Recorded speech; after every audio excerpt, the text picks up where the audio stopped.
When it comes to manifesting a partner, stop manifesting an individual. एक specific इंसान को manifest मत करो, मैनिफेस्ट क्वालिटीज। मतलब आप ये कह रहे हैं कि एक किसी लड़की को अगर आप पसंद करते हो तो उस लड़की को पसंद मत करो, उस लड़की के मिलने के बाद आप कैसी लाइफ चाहते हो आप उसको मैनिफेस्ट करो। बहुत बढ़िया। या हम दोनों प्लेयर्स हैं, फुटबॉल प्लेयर्स हैं, हम दोनों का गोल है कि हमको एक लेवल अचीव करना है, हम दोनों जबरदस्त मोटिवेटेड हैं, हम दोनों अच्छा खेल रहे हैं, बट आपने अचीव कर लिया, मैं अचीव नहीं कर पाया। क्यों?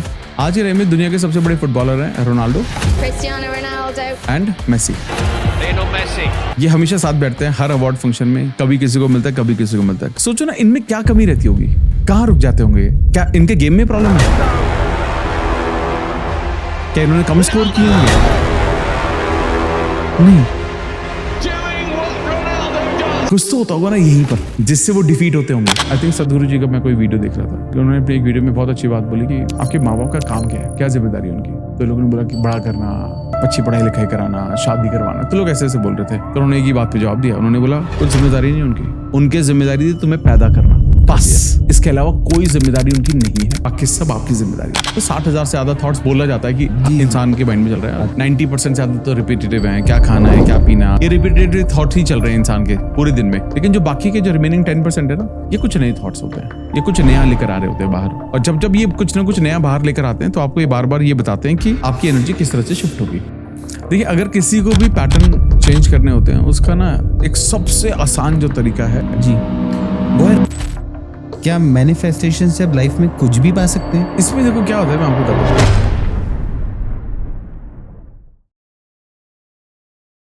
हेलो दोस्तों, एक बार फिर स्वागत है आज के हमारे इस पॉडकास्ट में। आज के हमारे बहुत स्पेशल गेस्ट हैं जिनका नाम है डॉक्टर अमित कुमार। ये इंडिया के बहुत बड़े मैनिफेस्टेशन कोच हैं, लॉ ऑफ अट्रैक्शन कोच हैं, जिन्होंने हजारों लोगों की जिंदगियां चेंज करी हैं। आज इस पॉडकास्ट में आप समझेंगे कि मैनिफेस्टेशन होता क्या है, कैसे आप अपनी लाइफ में छोटी छोटी चीज़ों से लेकर बड़ी चीज़ों को मैनिफेस्ट कर सकते हैं, कैसे आप बड़ी बड़ी चीज़ें हासिल कर सकते हैं, लॉ ऑफ अट्रैक्शन को एग्जैक्टली कैसे आपको इम्प्लीमेंट करना है, विजुअलाइज कैसे करना है, क्योंकि बहुत सारे लोगों को विजुअलाइज करना आता ही नहीं है। लोग सोचते हैं कि हम लॉ ऑफ अट्रैक्शन से हर चीज़ हासिल कर सकते हैं, तो आप क्या हासिल कर सकते हैं, क्या हासिल नहीं कर सकते, और उन सब चीज़ों को कैसे हासिल कर सकते हैं, ये बारीक बारीक क्लैरिटी आपको आज इस पॉडकास्ट में मिल सकती है। तो आइए शुरू करते हैं। बट पॉडकास्ट स्टार्ट करने से पहले आपको बताना चाहूँगा कि हमारा एक और चैनल है TSS क्लिप्स, जहां आप हमारे सारे पॉडकास्ट की छोटी छोटी क्लिप्स देख सकते हैं और कम समय में भी सारे एपिसोड्स का फायदा ले सकते हैं। आप हमें Spotify पे भी फॉलो कर सकते हैं और इन सब की लिंक्स आपको डिस्क्रिप्शन बॉक्स में मिल जाएगी। कैसे हैं सर आप, और आपको अपना काम क्यों पसंद है? मैं बहुत अच्छा हूँ, और मुझे मेरा काम शायद इसलिए बहुत ज्यादा पसंद है क्योंकि मुझे लगता नहीं कि ये काम है। जब तक मैं जॉब कर रहा था जी, तो मेरा जो लास्ट कॉर्पोरेट रोल था, मैं I was IT head for a company called Bacardi India. जी जी और वहाँ मेरे को लगता था कि काम है जी। लेकिन जब आपको बहुत सारे लोग मिलते हैं और जब वो अपनी बातें शेयर करते हैं कि अपने जीवन में उन्होंने क्या सब मैनिफेस्ट किया, तो फिर ऐसा लगता है कि आपकी ज़िंदगी का जो अल्टीमेट पर्पस है वो आपको मिल गया है। और जब आप अपने पर्पस के लिए काम कर रहे होते हैं ना, फिर वो आपको काम लगता नहीं है, फिर आप उस जर्नी को एंजॉय करते हो। तो आपको मोटिवेट किसने किया इस जगह पे आने के लिए, इस इंडस्ट्री में आने के लिए? ऐसा कोई मोटिवेशन नहीं था ऑनेस्टली स्पीकिंग, तो क्योंकि कहीं ना कहीं मैंने कभी सोचा भी नहीं था कि मुझे कोई कोच बनना है या यूट्यूब एंड ऑल दैट। मेरे को ना एक चीज़ बहुत ज़्यादा पसंद थी, वो है किताबें पढ़ना। ठीक है। मैं किताबें बहुत पढ़ता हूँ, और वाइल रीडिंग बुक्स तो मैंने ना बहुत सारी law of attraction, manifestation, quantum physics, quantum science, ठीक है, सबकॉन्शियस माइंड, ये वो पता नहीं मैंने कितनी, मतलब सिमिलर सब्जेक्ट्स पर मैंने I must have read over 150 books. मैंने बहुत सारी किताबें पढ़ ली, और हर किताब को पढ़ के ना एक अच्छा एहसास होता था। ऐसा नहीं कह रहा था कि मेरी लाइफ बदल गई थी और सब कुछ बहुत अच्छा हो गया, बट हर चीज़ को पढ़ के एक अच्छा एहसास मुझे महसूस हुआ। और उसके बाद मुझे धीरे धीरे समझ में आने लगा कि शायद अगर मैं अपने जीवन को कॉन्शियसली क्रिएट करना शुरू करूँ और ये सोचना शुरू करूँ कि मैं किस तरह की ज़िंदगी को चाहता हूँ, तो वैसे वैसी चीज़ें मेरी ज़िंदगी में आएंगी। फिर मैंने इसी दौरान मैंने एक किताब पढ़ी थी जिसका नाम है द अल्केमिस्ट। मैंने जब किताब को पढ़ा तो एक शाहरुख खान का जो बहुत फेमस डायलॉग है जी, कायनात वाला, जब भी आप किसी चीज़ को पूरी शिद्दत से चाहते हो तो पूरी कायनात उसे आपसे मिलाने मिल जाती है। Actually this dialogue is basically from this book called the Alchemist. Okay. ठीक है, और मतलब उसमें इस तरह से नहीं बोला गया, शाहरुख खान ने नहीं बोला इस किताब में, जी। बट इसी तरह की बातें की कि जब आपका कोई सपना होता है तो आपको लोग मिलते हैं, जरिया मिलता है, सर्कमस्टांसेस क्रिएट होते हैं, सिचुएशन बनती हैं अपने आप, भगवान देता है वो आपको प्लेटफॉर्म ताकि आप अपने सपने तक पहुंच सके। आपको सपोर्ट मिलता है, सब कुछ होता है, लेकिन उसके लिए सपना देखना जरूरी है। और मुझे ऐसा लगा कि आई थिंक ये जब आप कुछ भी चीज पढ़ते हो या गो थ्रू करते हो तो आपको ये लगता है ये आपके लिए है। और वहां से मुझे लगता है कि मेरी जर्नी बदलनी शुरू हुई और मैंने किताबों को पढ़ा। जब मैंने स्पेशली इन टॉपिक्स पे जब मैं किताबें पढ़ता था तो मुझे लगता था कि यार वो बहुत वैल्यू ऐड हो रही है। फिर I think way back in 2019 में हमने यूट्यूब चैनल बनाया रीडर्स बुक्स क्लब, जिस पर अभी 3.2 मिलियन सब्सक्राइबर्स हैं। जी। और उस पर हम बुक समरीज ही करते थे जी। और उसी वजह से मेरे को और भी किताबें पढ़ रही थी बहुत ज़्यादा। तो मतलब आप भी समझिए कि हफ्ते में एक किताब, तो अपनी प्रोफेशन क्योंकि हो गया था। हाँ वही, तो अब काम ही है तो पढ़ना ही है वो सारी किताबें। लेकिन उस दौरान मुझे एक और चीज़ समझ में आई कि law of attraction, manifestation, in similar subjects पर किताबें, इनकी बुक समरीज लोग सुनना चाह रहे हैं, देखना चाह रहे हैं। और मैं ऑलरेडी 15-16 साल से काम कर ही रहा था, तो मुझे ऐसा लगा कि नहीं यार चलो ठीक है यार, क्यों ना मैं कुछ ऐसा प्लेटफॉर्म बनाऊं जहां पर मैं पर्सनली अवेलेबल हो सकता हूं। और बहुत सारे लोगों से बात भी होती थी, तो क्योंकि रीडर बुक्स क्लब पे मेरा फेस नहीं था तो लोगों ने बोला कि आपको आना चाहिए, अब वीडियो में होना चाहिए, तो आपकी वैल्यू, थोड़ा पर्सनल ब्रांड क्रिएट होगा। समरीज तो मैंने भी आपकी बहुत सुनी है। अच्छा, ओके, थैंक यू। तो वो पर्सनल ब्रांड क्रिएट हो जाएगा। तो फिर हमने एक चैनल अलग से बनाया, डॉक्टर अमित कुमार वाला जो चैनल है। And then I decided I will speak only about manifestation on this channel. इसके अलावा मैं बहुत इधर उधर बात नहीं आपने तो करूंगा। फ्री में भी बहुत वर्कशॉप्स करी है, मैंने देखा है यूट्यूब पे भी आपने पूरी वर्कशॉप्स करी, 3-3 घंटे के लेक्चर्स हैं आपके। हाँ, करेक्ट। 3 घंटे, 4 घंटे, 5 घंटे, 6 घंटे जी। ये करते हैं। अभी संडे को रिलीज है, 4 घंटे का है वो भी। तो जो अब एक्चुअली हमारा वो थॉट वही रहता है कि जो है वो दे दो लोगों को, क्यों फिल्टर करना है। और तो है, मैंने आपके साथ, आई एम सॉरी मैं आपको बीच बोला, ये बात मैंने आपकी देखी है कि हम बोलते हैं ना कि यार कई लोग ऐसे सोचते हैं कि यार ज्यादा ना चले जाए, और मैंने आपके कंटेंट में यही चीज देखी है, भले वो बुक से रिलेटेड हो, भले आपका पर्सनल हो, या मैंने कुछ वर्कशॉप्स भी आपकी मैंने देखी हैं। वर्कशॉप में भी मैंने कभी ये नहीं देखा कि यार ये तो एडवांस लेवल पे कवर करा जा सकता था, आपने तो सब यही बता दिया, यू नो। तो वो होता है ना, आप देते हो तो एकदम दिल खोल के देते हो। मैं फैल जाता हूँ, मैं जल्दी फैल जाता हूँ बह जाता हूँ जल्दी। ठीक है, अब एक्चुअली क्या है ना, दोनों चीजें होती है। एक तो कुछ होता है कि रिसीविंग पॉइंट पे भी उसके पास बंदे में इतनी कैपेबिलिटीज होनी चाहिए कि उसको डाइजेस्ट कर सके, रिसीव कर सके सब चीजें। बट हाँ, मैंने ये कभी नहीं देखा कि आपकी तरफ से कमी हो रही हो। यार मुझे ऐसा कभी आपके कंटेंट या उस चीज को देख के लगा यार अमित जी ने ये और कवर कर लिया होता ना तो अच्छा लगता, या ये कमी रह गई यार। अब ठीक है, जैसे वो पर्सनल चॉइस होती है कि मुझे अच्छा नहीं लगता कि जब आप अपने आप को थोड़ा डिफेम करते हैं, बट आपने इसको चॉइस बताई कि बार क्यों करते हो आप, मतलब it is not intentionally done, but हाँ लोगों के साथ एक कनेक्ट, लोगों को बीच में एक जगह बनाने के लिए। बट मुझे वो पसंद नहीं आया, मैंने आपके साथ ऊपर ही शेयर करा। बट मैंने ये नहीं देखा कि आपने अपने आप को कहीं कवर करा, क्लोज करा, ये कंजूसी कर दी कंटेंट देने में, लोगों को सिखाने बताने में। इनफैक्ट आपकी वर्कशॉप्स में भी मैंने ये चीज देखी है कि कोई भी ट्रेनर ऐसे नहीं देता कि खुला छोड़ दिया। जो आप लोग ना बात करने को आप लोगों को मौका देते हो, भले क्वेश्चंस कम कवर्ड हो पाए, बट जो जितने कवर्ड हो पाए उसको अच्छे से एकदम क्लैरिटी मिल जाती है। जैसे आपका कल का सेशन था, उसमें एकदम क्लैरिटी मिल जाती है कि बॉस ये problem, these are the things and this will convert your life for sure. Correct. Thank you. I am really sorry, मैंने आपको बीच में थोड़ा सा रोका। बट आई थिंक ये मुझे लगता है कि जब ये भावना भी है ना, जब आप लोगों की लाइफ को जेन्युइनली कंट्रीब्यूट करना चाह रहे हो, जब आप सिर्फ अपना काम नहीं चाह रहे हो, या आप सेशन कवर करना नहीं चाह रहे हो, या फिर जस्ट कि आज का टास्क है यार ये कंप्लीट कर लेते हैं, तब मुझे ऐसा लगता है कि फिर वो आप उस जर्नी को आप इंजॉय करते हो। सही बात। तो आज के दौर में मैं इसको इंजॉय ज्यादा करता हूँ। मुझे अभी कल भी हमारा एक Q&A सेशन है, मैं जो कल भी शेयर कर रहा था। ये Q&A सेशन मैं आपको बता रहा हूँ 5 से 6 घंटे चलेगा। रात को 9 बजे शुरू होता है ये वाला, और सुबह 3-4 बजे तक लोग कोई नहीं जाएगा, वो कनेक्टेड रहेंगे। सोचो, सबको ऑफिस भी जाना होगा, काम भी करना होगा, पर्सनल लाइफ भी है, कोई नहीं जाएगा, सवाल पूछते रहेंगे लोग, बात करते रहेंगे। हाँ, मैंने देखा है। हाँ, और बहुत लोग तो सिर्फ इसलिए कि यार मेरे को बस इसको सुनना है, मतलब ये तो मुझे लगता है जब आप इस स्टेज पर पहुंच जाते हो जीवन में ना, तो मुझे लगता है फिर इट्स अ बिगर रिस्पॉन्सिबिलिटी। आपको अपने जो भी आप कर रहे हो, आपको उसमें अपना पर्पस भी दिख जाए, लोगों का इतना सारा प्यार मिले, एंड ऑफ कोर्स क्योंकि जो आप लोगों को सिखा रहे हो वो सबसे पहले आप खुद भी सीख रहे होते पहले, ठीक है। एवरी टाइम जब मैं कोई भी मेडिटेशन लोगों को सिखा रहा हूँ या किसी भी बात को कर रहा हूँ, तो it's nothing but a reminder to self also, right. तो जब आपकी जर्नी इस तरह से रहने लगे ना, तो फिर आप ना फिर सब इंजॉय करते हो, फिर आपके लिए ना कुछ काम नहीं है। तो आज के दिन जो भी हम कर पा रहे हैं, जिस तरह से भी हम कर पा रहे हैं, इट इज जस्ट बिकॉज कि first I love what I do, and second is मतलब मैं कुछ भी कर रहा हूं ना, मैं उससे प्यार भी कर रहा हूं। अदर वे अराउंड भी है, मतलब एक तो मुझे जो पसंद है मैं वो कर रहा हूँ, उससे जो पसंद आ रहा है, और मुझे जो नहीं भी पसंद आ रहा है मैं करते हुए उससे प्यार कर रहा हूँ, क्योंकि मेरे को एक ही लैंग्वेज समझ में आती है, वो लैंग्वेज ऑफ लव ही है। ठीक है, लव लैंग्वेज अगर आपकी लव लैंग्वेज में अगर ये है कि यार प्यार सबसे ऊपर होता है, मुझे लगता है कि प्यार से सुंदर लैंग्वेज नहीं हो सकती, और ये हर किसी के लिए है, इट इज बियॉन्ड एवरीथिंग। तो जब आप उस थॉट में हो ना, तो फिर there are conditions, but there are less conditions involved in life, और फिर एक आप सुखद जीवन अपने आप ही लीड करने लगते हो फिर। राइट सर, आज जो हम कवर करेंगे, हम बेसिक से इसके ऊपर थोड़ा सा एडवांस तक जाएंगे इसमें। जिन लोगों को ये नहीं पता कि मैनिफेस्टेशन क्या होता है, मैं चाहता हूँ आप इसको बहुत सरल भाषा में बताएं कि मैनिफेस्टेशन एक्चुअली होता क्या है, या हम लॉ ऑफ अट्रैक्शन बोलते हैं, सबकॉन्शियस माइंड बोलते हैं, क्या है ये सारी चीजें। ओके, तो शुरुआत करते हैं लॉ ऑफ अट्रैक्शन से। लॉ ऑफ अट्रैक्शन एक तरह से लॉ है, जैसे लॉ ऑफ ग्रेविटी है, ऊपर से कुछ गिराएंगे तो नीचे ही गिरेगा। लॉ ऑफ फिजिक्स है, बहुत सारी लॉज हैं। ठीक है, लॉ का मतलब है ऐसा करोगे तो ऐसा होगा, फिक्स्ड है ये। इसी तरह लॉ ऑफ अट्रैक्शन है।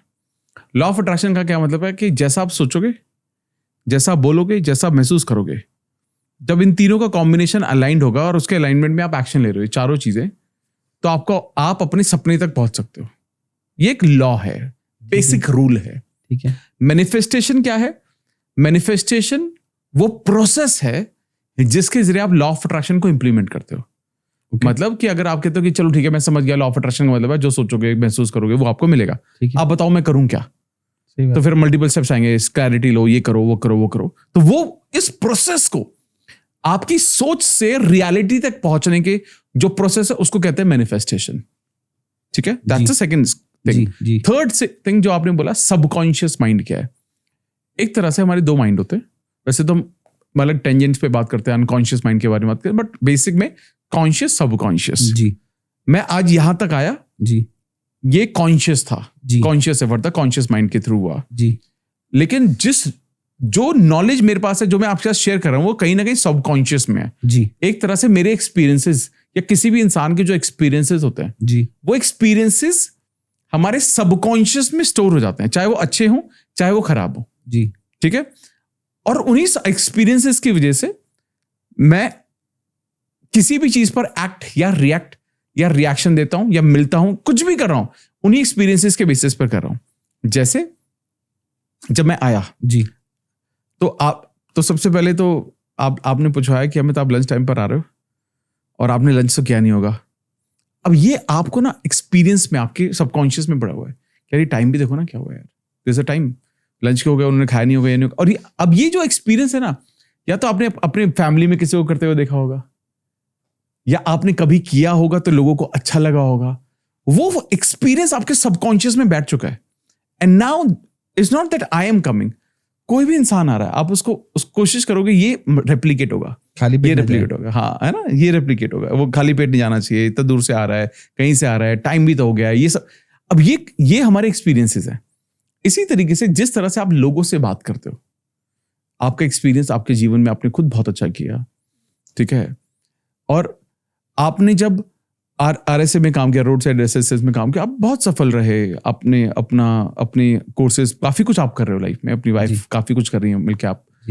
अब आप उसके बावजूद भी आपका इतना लर्निंग मोड में रहना, ये सारा सबकॉन्शियस है, क्योंकि आपको ये समझ में आया कि मुझे if I want to grow consistently, I need to learn consistently.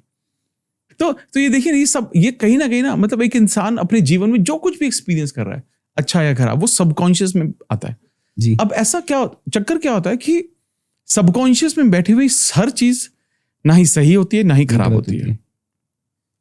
अब कुछ हमारे एक्सपीरियंसेस ऐसे होते हैं, जैसे फॉर एग्जांपल किसी ने हमारे साथ गलत किया जी, ठीक है, और एक बार हुआ तो चलो ठीक है, आपने ज्यादा सोचा नहीं, अब मल्टीपल टाइम हुआ, पैटर्न बन गए, अब वो सबकॉन्शियस में बन चुका है, बैठ चुका है वो बार। उसको खुद भी याद नहीं कि बचपन में ये हुआ था, ठीक है, अब वो पैटर्न बन गए। अब एक इंसान फ्यूचर में जब भी कोई डिसीजन ले रहा है उन्हीं पैटर्न के रेफरेंस से उठा के ले रहा है। अब उसे पता भी नहीं है, वो इनसिक्योर भी है, बहुत सारी चीजें सोच भी रहा है, बहुत कुछ चल रहा है उसके माइंड में। इसका मतलब क्या है? इसका मतलब ये कि वो अपने सबकॉन्शियस को उसने ब्लूप्रिंट माना हुआ है जी। अब वो क्या करेगा ना, कुछ भी करेगा उसके रेफरेंस में करेगा। अगर वो कुछ खराब है, अब ये टाइम है उसको रीप्रोग्राम करने का। तो सबकॉन्शियस माइंड को समझना इतना ज्यादा जरूरी है कि हमारी जो सोच है, हम जिस तरह से काम करें, वो सबकॉन्शियस पे डिपेंड करता है। और अगर आपका सबकॉन्शियस आपको सही डायरेक्शन में नहीं ले जा रहा, तो आप उसको रीप्रोग्राम करना शुरू करो। यानी कि वो जो पैटर्न्स बिल्ड हैं उनको हटाओ और नए पैटर्न बनाने शुरू करो बेसिकली। तो जब हम लॉ ऑफ अट्रैक्शन, मैनिफेस्टेशन और सबकॉन्शियस माइंड के बारे में बात करते हैं, अगर आपने इन तीनों कॉन्सेप्ट को समझना शुरू किया किसी भी इंसान ने, तो वो एक ऐसी लाइफ की तरफ जा सकता है जहां से उसके लिए अपने सपनों तक पहुंचना बहुत मुश्किल नहीं होगा। ये कंफर्म्ड है। ओके हाँ, तो ये मुझे लगता है कि अगर जितना जान सकता है वो जान सकता है। बाकी तो इन सब में डीप डिटेल्स हैं सबके अंदर बहुत सारा। जस्ट अभी आपने कहा कि पैटर्न्स को चेंज किया जाता है, बट बहुत सारे लोग ऐसे होते हैं जो अपनी लाइफ में बहुत सारी चीजों को पकड़ के बैठे रहते हैं, छोड़ने चाहते ही नहीं है। मैं इस चीज को छोड़ दूं, मालूम है कि गलत है। अब एक इंसान ने सोच लिया कि ठीक है, मैं सुधरना चाहता हूं, मैं आगे बढ़ना चाहता हूं, मैंने खूब रो के देख लिया, मेरी लाइफ में कुछ बदला नहीं। अब अमित जी जो कह रहे हैं उसको भी ट्राई करके देख लेते हैं, बुराई क्या है उसमें? सही बात है। तो अब अगर मुझे अपने पैटर्न्स चेंज करने हैं तो मैं कैसे करूं? देखिए, अगर किसी को भी पैटर्न चेंज करने होते हैं, उसका ना एक सबसे आसान जो तरीका है जी, वो है रिपीटिशन का। ओके जो पैटर्न हमारे जीवन में बने हैं वो भी रिपीटिशन से ही बने हैं। एज इन जैसे 2 का टेबल आपने याद किया, जी, ठीक है, तो 2 का टेबल आपने कितनी बार पढ़ा होगा? एक बार पढ़ा बचपन में, तो उसके बाद फिर थोड़ी देर बाद याद हो गया वो। ठीक है, लेकिन जब आपने पढ़ा, जब फर्स्ट स्टैंडर्ड में, सेकंड स्टैंडर्ड में पढ़ा होगा, तो कितनी बार पढ़ा होगा? बहुत बार पढ़ा होगा, बहुत बार पढ़ा एक ही क्लास में, है ना? उसका जरूरत नहीं पड़ी। हमको तो वो एक पूरा चार्ट बना के दीवार पे चिपका के रख देते थे। करेक्ट है। यानी कि जब आपने उसको, आज आपको रिवाइज करने की जरूरत पड़ती है क्या? नहीं पड़ती है ना, नहीं पड़ती होगी। यानी कि इतनी बार रिपीट किया, वो छप चुका है। नाउ आई एम रियलाइजिंग कि वहां पे तो एक तरह से विजन बोर्ड टाइप मैंने इसको चिपका के रखा था, बार बार देख रहा हूं, मुझे याद होते जा रहा है। करेक्ट। लोग इसी तरह से वो अपनी केमिस्ट्री वाली वो टेबल लगाते हैं सब, है ना, इसी तरह से। इसका मतलब क्या है कि आपने जनगण मन स्कूल में बोला होगा, है ना? अब जनगण मन अगर आपने बोला है, आपने कभी उसका रट्टा मारा? नहीं मारा, कभी नहीं मारा रट्टा। रिपीटिशन हो रहा है, सिर्फ रिपीटिशन मॉर्निंग में। और आप कभी भी कितने साल हो गए शायद उसको रिपीट भी ना करें, लेकिन मैं अगर बोलूँ ना कैमरे के सामने, आप पूरा जनगण मन बोल दोगे आप? बोल देंगे। कहाँ से आया वो? सबकॉन्शियस माइंड से जो रिपीटिशन के थ्रू डाला था वही। इसका मतलब क्या है कि हमारे जीवन में जो कुछ भी गया, पहली बार में तो जाता ही नहीं है। लेकिन आपकी जो एक्सपीरियंस है पहली बार में, वो भी नहीं जा रहे हैं। ऐसे लोग बोलते हैं ना कि आप अपने एक्सपीरियंस से क्यों नहीं सीखते, सीखना चाहिए। इंसान एक बार के एक्सपीरियंस से नहीं कुछ सीखता, मल्टीपल बार जब सिमिलर एक्सपीरियंसेस होने लगते हैं, उससे वो सीखता है। तो आपकी सबकॉन्शियस में जो कुछ पड़ा है वो रिपीटिशन का नतीजा है। राइट, ठीक है। तो अगर तो अच्छा हो या बुरा हो, जो भी हो, अगर आप वापस से आज कुछ ऐसा रिपीट करेंगे जो आप चाहते हैं रादर देन जो नहीं चाहते, तो आपको वही और मिलेगा जो आप चाहते हैं। तो इसलिए मैं एक बात आपने सुना होगा, मैं बार बार रिपीट करता हूं कि वो मत बोलो जो नहीं चाहते हो। जबान पर आना नहीं चाहिए जो नहीं चाहते हो, कुछ भी हो चाहे, क्योंकि वो आपके रिपीटिशन बन रहे हैं, वो रिपीटेटिव एक्ट बन जाएंगे। अब यहाँ सबसे बड़ा प्रॉब्लम जो आता है कि आपने बोला कि रिपीटिशन करो, हाँ, इससे आपके पैटर्न चेंज होंगे। करेक्ट, प्लीज ले लीजिए। हाँ। अब यहाँ सबसे बड़ा प्रॉब्लम ये आता है कि मैं अपने माइंड में नेगेटिव थॉट्स को कैसे रोकूं? देखिए, नेगेटिव थॉट्स को रोकना मुश्किल नहीं है। इनफैक्ट चलो ठीक है, इसको अदर वे देखते हैं। नेगेटिव थॉट को मान लेते हैं रोकना बहुत मुश्किल है, बहुत मुश्किल है नेगेटिव थॉट्स को। तो क्या हुआ, आने दो। प्रॉब्लम नेगेटिव थॉट्स या पॉजिटिव थॉट्स से थोड़ी ना है, तो प्रॉब्लम है उनको इमोशन देने से। मतलब मुझे थॉट आ रहा है तो आने दूं, बट मैं इसको एनर्जी बिल्कुल भी ना दूं। Absolutely yes.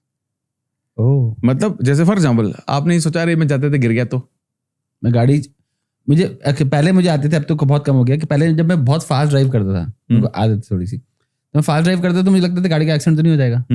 या मैं जब नई गाड़ी खरीदी तो मैं लेके जाता था तो मुझे लगता था गाड़ी में कोई स्क्रैच तो नहीं मार देगा, एंड ट्रस्ट में 2 दिन बाद कोई स्क्रैच मार के गया वो। अगर आपके जब वो आप अपने से बातें कर रहे हो उसमें आपकी एनर्जी लगी हुई है तो वो मैनिफेस्ट होगा। बट अगर उसी से आपने मान लो बोला यार अरे यार गाड़ी में स्क्रैच नहीं लग गया, ठीक है नहीं लग गया छोड़ना यार, आपने फटाफट से हटा दिया अपना एनर्जी, तो वो एनर्जी गई नहीं। तो आज के डेट में देखा है तो 60,000 से ज्यादा थॉट्स बोला जाता है कि इंसान के माइंड में चल रहा है। 90% से ज्यादा तो रिपीटेटिव है, क्या खाना है, क्या पीना, घर में क्या, ऐसा क्या, ये यहाँ ठीक लग रहा है क्या, ये टेढ़ा तो नहीं है, ये रिपीटेटिव थॉट्स ही चल रहे हैं इंसान के पूरे दिन में जी। लेकिन जो बाकी के जो रिमेनिंग 10% है ना, ये कुछ नए थॉट्स होते हैं, ये कुछ नया लेकर आ रहे होते हैं बाहर। और जब ये कुछ ना कुछ नया बाहर लेकर आते हैं तो आपको ये बार बार ये बताते हैं कि आपकी एनर्जी किस तरह से शिफ्ट होगी। आपको बस इसी चीज का ध्यान रखें, नेगेटिव थॉट है उससे डेविएट करो, उस पर बैठे मत रहो। प्रॉब्लम होती है जब आप बैठे रहते हो, जितना देर आप उस थॉट के साथ बैठोगे उसके बारे में सोचो। अच्छा जैसे फॉर एग्जांपल किसी ने बोला कि यार आप लोगों को देखते होगे, जैसे मान लो कहीं से उन्होंने खाना ऑर्डर किया, खाना ऑर्डर आया और ठंडा खाना था, बिल्कुल ठंडा खाना, और आप बार बार अरे खाना देते हैं, क्या रेस्टोरेंट इंडस्ट्री हो गया, क्या स्विगी, क्या जोमेटो, ये बहुत ज्यादा। अब वो बार उसी चीज पे लगे हुए, एनर्जी 15 मिनट बाद उन्हीं का दिमाग खराब हो चुका होगा, उनकी एनर्जी इतनी नेगेटिव हो चुकी होगी ना। क्यों? आपने गलत जगह एनर्जी लगा रहे हो आप। तो अल्टीमेटली क्या हो रहा है, आप जिस भी जगह आप बहुत देर तक रुकते हो वहीं तो आपके फुटप्रिंट्स बनेंगे। जिस तरह आप ज्यादा रुक ही नहीं रहे हो वहां पे कोई निशान छूटेगा ही नहीं। अल्टीमेटली आपका इंपॉर्टेंट ऑब्जेक्टिव ये होना चाहिए कि मैं नेगेटिव आएंगे, पहले तो एक्सेप्ट करो, इंसान है, सिचुएशन इतनी सारी हैं, घर में, परिवार में, ऑफिस में, बाहर कितनी सारी सिचुएशन होती हैं। आप अपनी एनर्जी को बचा तो नहीं रख सकते। हाँ, बस आपको ये ध्यान रखना है, ये समझ में आना चाहिए कि मेरे को होल्ड नहीं करना यार, मुझे फटाफट से उस एनर्जी से निकलना है और बाहर मूव करना है, ताकि उसको मैं अपने जीवन में मैनिफेस्ट ना कर लूं। और उसको सब करने का सबसे अच्छा तरीका जो है वो मेरे को ये लगता है कि लाइफ में हमारे पास 2 चॉइसेस होती है जी। पहली चॉइस होती है उन चीजों पर फोकस करना जो कंट्रोल में है आपके जी, और दूसरी सिचुएशन होती है जो कंट्रोल में नहीं है जी। अब मान लो अभी आज बहुत बारिश हो रही थी इधर जी, अब मैं ये सोचूंगा यार कितनी बारिश हो रही है यार, जैम लग जाएगा यार, क्या है यार, कौन जाएगा यहाँ पे, कौन जाएगा, मतलब अब ये सोचो कि यही चलता रहेगा आपके माइंड में। अब ये कंट्रोल में क्या है आपके, जैम आपके कंट्रोल में क्या नहीं, बारिश आपके कंट्रोल में क्या नहीं, आपके कंट्रोल में क्या है, टाइम से पहुंचना है भाई, मैं टाइम से पहले निकल जाता हूँ यार, उस चीज पर फोकस करते हैं ना हम लोग। हालांकि मैं फिर भी लेट पहुंचाऊं, ठीक है आपके पास, लेकिन आप ये सोचो ना आपका फोकस कहाँ है। मैं आता था ये तो नहीं सोचा था हे भगवान क्या हो गया और इतना, मैं मस्त था, मैं आ रहा था, मैं क्या चल यार let me reach the earliest possible, हंसते हुए एकदम कुछ हुआ ही नहीं। अब ये देखो ना, जब ये एनर्जी आपकी रहेगी ना तो फिर चीजें ठीक रहेंगी, सब कुछ फिर टेंशन नहीं रहती है। तो जीवन में ये रूल मेरे लिए बहुत काम किया हमेशा से कि जीवन में उन चीजों पर फोकस करना जो कंट्रोल में है और उन चीजों को साइड हटाना जो कंट्रोल में नहीं है। क्योंकि आप अनकंट्रोलेबल को कंट्रोल तो वैसे भी नहीं कर सकते। आप क्या करोगे फिर, क्रिप भी करोगे, आप रोओगे ही। और आप जब इस ऐसी एनर्जी में रहोगे तो आप क्या अच्छा कैसे सोच सकते हो, आप अच्छा महसूस कैसे कर सकते हो, आप लाइफ में बरकत को कैसे ला सकते हो, आपकी एनर्जी कैसे हो सकती है। आप फ्रस्ट्रेटेड ही रहोगे, लोग भी आपके आसपास परेशान रहेंगे, वो भी बोलेंगे ये सड़ा ही रहता है यार, इंसान क्या है यार, अच्छा खुश भी रहा कर। और आपने ऐसे लोगों को देखा होगा जो आपके आस, हमारे आस, हम सबके आसपास होते हैं जी। तो अल्टीमेटली थॉट हमारा क्या होना चाहिए, हमारा थॉट होना चाहिए कि मुझे पहला, मैं अगर कुछ भी कर रहा हूं तो रिपीटिशन करूं। अगर मेरे मन में कोई भी खराब थॉट है उसको पॉजिटिव वर्जन बना के उसको रिपीटिशन करूं, चाहे रिपीट बोलना हो, रिपीट लिखना हो, रिपीट सोचना हो, कुछ भी हो, अफर्मेशन जो बोलते हैं हम। या आपको ये चीज ध्यान रखनी चाहिए कि मैं कंट्रोलेबल पर फोकस करूं, अनकंट्रोलेबल को, आई नो दर्द देती हैं चीजें। मान लो फॉर एग्जाम्पल आप किसी के साथ रिलेशनशिप में हो, उसके एंड पर क्या चल रहा है आपको नहीं आइडिया है, ठीक है, अब वो कंट्रोल से बाहर है, अब चाह के भी उसे कंट्रोल तो कर नहीं सकते। तो बेटर क्या होगा आप अपनी एनर्जी को डेविएट करोगे, उस पर वापस से फोकस करोगे जो आप लाइफ में चाहते हो। एंड तब आप जब आप ये कैलकुलेशन को समझ लोगे तो आपको ये समझ में आएगा धीरे धीरे जीवन पर आपका कंट्रोल थोड़ा सा बढ़ रहा है जी। सबका एक बेसिक क्वेश्चन होता है, क्या मैनिफेस्टेशन से आप लाइफ में कुछ भी पा सकते हैं? जैसे अमन मेरे साथ बैठे हैं, वो मेरे से बोले कि ऐश्वर्या आ सकती है लाइफ में। अब इसमें देखो क्या होता है, मैं आपको बताता हूँ। 2 तरह के सवाल इस तरह के आते हैं मेरे पास। पहला सवाल आता है कि क्या मैं किसी स्पेसिफिक इंसान, जैसे आपने बोला ऐश्वर्या राय से शादी कर सकता हूँ क्या? मुझे नहीं करनी है, मन तो करनी है। मैं तो ऑलरेडी शादी मन में तो आपके हाँ ये मैं एकदम शादीशुदा हूँ, मेरे से 2 बच्चे हैं, मैं खुश हूँ। अच्छा ओके एक ऐश्वर्या पर्याप्त है मेरे लिए। तो मैं एक्चुअली जब मैनिफेस्टेशन के बारे में बात आती है तो देखो सच तो ये है कि हाँ आप जीवन में कुछ भी मैनिफेस्ट कर सकते हो। मैं तो ये बोलता हूँ कि हो सकता है अभिषेक बच्चन ने मैनिफेस्ट किया हो ऐश्वर्या राय को, या ऐश्वर्या राय ने मैनिफेस्ट किया हो अभिषेक बच्चन को, कुछ तो प्रोसेस हो ही सकता है। अब मैं ये भी एक चीज इसके साथ मैं एक और चीज को मानता हूं, वो है फ्री विल। ठीक है, बहुत सारे लोग जब किसी पार्टनर को मैनिफेस्ट करने के बारे में सोचते हैं तो ये भी तो सोचते हैं कि यार इससे मेरी शादी हो जाए, ये मैं इसको बहुत पसंद करता हूं, लेकिन वो इंसान आपके एनर्जी अलाइनमेंट में है ही नहीं, और या तो एनर्जी अलाइनमेंट में नहीं है या वो आपके अलाइनमेंट में है ही नहीं, ना आपके टच में ना आपके कांटेक्ट में। आप वो एक्शन कैसे लोगे? आप उससे इन्फ्लुएंस कैसे क्रिएट करोगे? अच्छा या बुरा इंप्रेशन कैसे क्रिएट करोगे? वो एनर्जी चैनलाइज ही नहीं होगी, है ना? आप किसी से कैसे मिल सकते हो आप जी? ठीक है, अब ऐसा तो आप बोल सकते हो कि यार नहीं यार, अब आप एक और इसमें भी एक और चीज सोचो, क्या सारे सेलिब्रिटी से शादी कर रहे हैं? Answer is no. आप देख लो, शाहिद कपूर देख लो, मीरा देख लो, मीरा तो नॉर्मल लड़की है, नॉर्मल फैमिली से, माधुरी दीक्षित ले लीजिए, बहुत पुराने। देखो अब कुछ तो एनर्जी इनकी एक्सचेंज हुई होगी ना, कुछ तो होगा ना, कि उसने भी सोचा होगा एक सीधी सादी सी अच्छी लड़की मेरे को ऐसा चाहिए, उसने भी सोचा होगा कुछ शाहिद कपूर थोड़ी नॉट नेसेसरी सोचा हो।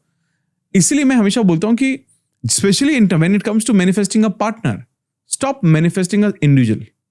एक स्पेसिफिक इंसान को मैनिफेस्ट मत करो, manifest qualities. Okay, correct me if I am wrong, मतलब आप ये कह रहे हैं कि एक किसी लड़की को अगर आप पसंद करते हो तो उस लड़की को पसंद मत करो, आप उस लड़की के मिलने के बाद आप कैसी लाइफ चाहते हो आप उसको मैनिफेस्ट करो। बहुत बढ़िया। या उस लड़की में जो क्या क्या खासियत है, हाँ एब्सोल्युटली यस, ओह वो मैनिफेस्ट करना आसान है ना आपके लिए। ये तो सबसे बड़ी गलती है जो सब लोग करते हैं, और मुझे लगता है यही रीजन है जिससे सबसे ज्यादा डिवोर्स होते हैं। अरे देखो, अब फॉर एग्जाम्पल मैं एक पॉडकास्ट में था, मैं वहां भी बात कर रहा था इस बारे में कि मैं एक मेरा 1-on-1 सेशन था, तो उन्होंने कहा कि मुझे किसी पर्टिकुलर इंसान को मैनिफेस्ट करना है। तो मैंने कहा ओके गुड, अच्छी बात है। अब हम सीधा मना तो नहीं कर सकते, नहीं ये मत करो एंड ऑल दैट, बट समझाने की कोशिश करते हैं हम लोग। तो जब उनको मैंने समझाने की कोशिश की तो मैंने पूछा कि अच्छा इनमें अच्छा क्या है? तो उन्होंने कहा कि गुड लुकिंग है, पैसे फैमिली वाइज, मतलब काम वाइज, पैसे वाइज अच्छे हैं, वैल्यू सिस्टम अच्छा है, मेरी फैमिली को भी अपनी फैमिली की तरह रखेंगे, मुझे भी इंडिपेंडेंस देंगे, ये सारी क्वालिटीज उस इंसान के अंदर है। तो मैंने कहा अगर इसमें से कुछ भी मिसिंग होता तुम एक्सेप्ट होता? कहते नहीं होता। तो यानी कि तुम इंसान को तो पसंद ही नहीं कर रहे हो, उसकी क्वालिटीज पसंद कर सकते हैं, तो वो क्वालिटीज को मैनिफेस्ट क्यों नहीं कर रहे हो? क्योंकि जब इंसान किसी स्पेसिफिक इंसान को मैनिफेस्ट करना चाहता है तो वो जिद है, वो प्यार नहीं है, वो तो जिद है फिर। ठीक है, वो ईगो है या फिर वो अट्रैक्शन है या वो अटैचमेंट है, और इसके अलावा कुछ नहीं हो। लेकिन अगर वो इंसान ऑथेंटिक है और वो सच में चाहता है कि सच में ये सोचता है कि यार चलो ठीक है यार ये आ जाए तो ठीक है, वरना जीवन तो काटना ही अच्छा है, ये पॉजिटिव नजरिया जीवन को देख के, तो वो सिर्फ क्वालिटीज पर फोकस करेगा। और ये करना चाहिए, क्योंकि मैं ऐसे लोगों को भी जानता हूं जो लोग बोलते हैं कि यार मेरे को ना अपने मेरे कॉलेज टाइम पे मेरा एक्स था, मुझे वो मैनिफेस्ट करना है। ओके, कितने साल पहले? 8 साल पहले। बहुत अच्छी बात, कोई बात नहीं। अभी आपकी कितनी बार बात होती है? कॉलेज के बाद आज तक बात नहीं हुई है, कॉलेज के बाद आज तक बात नहीं हुई आपकी, और आपको मैनिफेस्ट वही करना है। मैनिफेस्ट भी वही करना है। अच्छा ओके, शादी हुई है उसकी? पता नहीं, तो ये भी नहीं पता। अब आप ये सोच रहे हो कि ये लोग कर रहे हैं गलती, और ये ऐसा, मैं आपको एक एग्जांपल नहीं है, ये बहुत एग्जांपल है ऐसे, और लोग इसी में अटके हुए हैं। इसीलिए अगर कोई भी इंसान अपने जीवन को देखता है तो मैं उसको बोलता हूं कि जीवन को इस तरह से देखना शुरू करो जहां पर आप खुशी और शांति दोनों अचीव कर सको, ना कि सिर्फ खुशी तो टेम्परेरी है, जिस दिन मिल जाएगा इंसान खत्म हो जाएगी खुशी, थोड़े दिन खुश रहोगे, उसके बाद तो शांति चाहिए होगी ना उस इंसान के साथ, कि आपको पीस मिले, शांति मिले, सिक्योरिटी मिले। लेकिन लोग सिर्फ टेम्परेरी खुशी के बारे में कि वो हासिल कर लें, अचीव कर लें। इसीलिए अगर आज भी मेरे पास कोई आएगा और मेरे को बोलेगा कि क्या मैं इस दुनिया में सब कुछ मैनिफेस्ट कर सकता हूं लॉ ऑफ अट्रैक्शन की वजह से, आई वुड से यस, आप कर सकते हो। आप रेडी हो? आप बहुत सारे लोग ये भी बोलते हैं एनर्जी सिमिलर होनी चाहिए, करेक्ट है। आपने बोला कि किसी ने बोला शाहरुख, मेरे को ऐश्वर्या राय को मैनिफेस्ट करना है, ठीक है, first tell me that do you deserve Aishwarya Rai? तो आंसर आएगा नहीं यार, वो तो वहीं डाउट आ गया ना। हाँ, अब डाउट आ गया तो हमारे तो जो इक्वेशन ही कैंसिल हो गई ना। Okay, again correct me if I am wrong, मतलब आपको वो मैनिफेस्ट करना चाहिए जो सच में आप डिजर्व करते हो। डिजर्व एंड भरोसा हो, बिलीफ हो, राइट। मतलब अगर आपको ये भरोसा होना चाहिए ना कि यार ऑफ कोर्स व्हाई नॉट, वो इंसान मेरी जिंदगी में क्यों नहीं हो सकता। एग्जैक्टली, मतलब ओके, आपके पास जेब में पैसे हैं अभी के लिए रिट्स चलाने के लिए, तो आपने रिट्स मैनिफेस्ट, मेरी पहली गाड़ी रिट्स, बट जिस दिन आपको वो हुआ कि नहीं अब मेरी फ्रीक्वेंसी मैच करिए ई क्लास से, then you came to E class. Correct.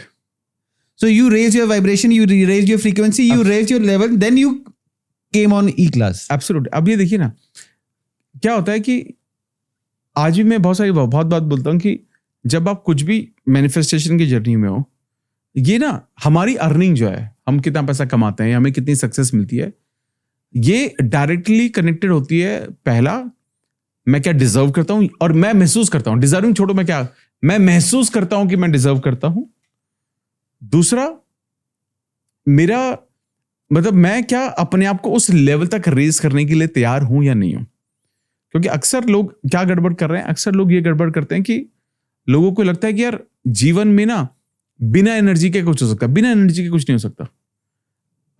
आपको कुछ भी मैनिफेस्ट करने के लिए आपको उस एनर्जी को, आपको खुद उस एनर्जी पर जाना पड़ता है। जैसे हम जब बोलते हैं कि एफएम सुनना है आपको, एफएम आप कब सुन पाओगे? आपको सुनना है 101.1, प्रॉपर उस फ्रीक्वेंसी में, उस सेम फ्रीक्वेंसी पे। आप 101.2 पर नहीं सुन पाओगे, या साफ नहीं सुनाई देगा, डिस्टॉर्शन आ जाएगा, सेम लो। अब आपको रेज करना है ना अपने आप को, तो ये फ्रीक्वेंसीज अपने आप में है। सक्सेस की एक फ्रीक्वेंसी है, विजडम की एक फ्रीक्वेंसी है, नॉलेज की एक फ्रीक्वेंसी है। आप अपने आप को उस फ्रीक्वेंसी पर लेकर जाओ ना। अगर आप अपने आप को उस फ्रीक्वेंसी पे नहीं ले आओगे तो वो चीजें नहीं मिलेंगी। अगर आपको मुझसे मिलना है तो आपको मेरी बिल्डिंग के 11वें फ्लोर पर आना पड़ेगा। 10वें फ्लोर पे आओगे तो कोई और भैया मिलेंगे, 12वें 13वें पे जाओगे तो कोई और मैडम मिलेंगी, मैं नहीं मिलूंगा। यानी कि आपको अपनी एनर्जी को उस लेवल पर लेकर जाना है। अब ये अगर किसी को समझ में आ गया कि यार it's all about my own energy, there is nothing outside, outside is the result of my internal energy only. मैं अंदर से क्या सोच रहा हूं उसी की तो एनर्जी है सब बाहर। और अगर ये थॉट कोई समझ सकता है, अगर ये थॉट कोई पकड़ सकता है, फिर उसके लिए जर्नी आसान होती है। लोगों का सबसे बड़ा कंसर्न यही है कि लोग रिजल्ट को कंट्रोल करने की कोशिश कर रहे हैं, एनर्जी को कंट्रोल नहीं कर रहे हैं। अब यहाँ पे एक थोड़ा सा ट्विस्ट आता है। हाँ, हम दोनों प्लेयर्स हैं, फुटबॉल प्लेयर्स हैं, राइट? हम दोनों का गोल है कि हमको एक लेवल अचीव करना है। हम दोनों जबरदस्त मोटिवेटेड हैं, सेम टीम है, हम दोनों अच्छा खेल रहे हैं और दोनों को एक अच्छे गेम पे करना है और हम मैनिफेस्ट भी कर रहे हैं इस चीज को। बट आपने अचीव कर लिया, मैं अचीव नहीं कर पाया, क्यों?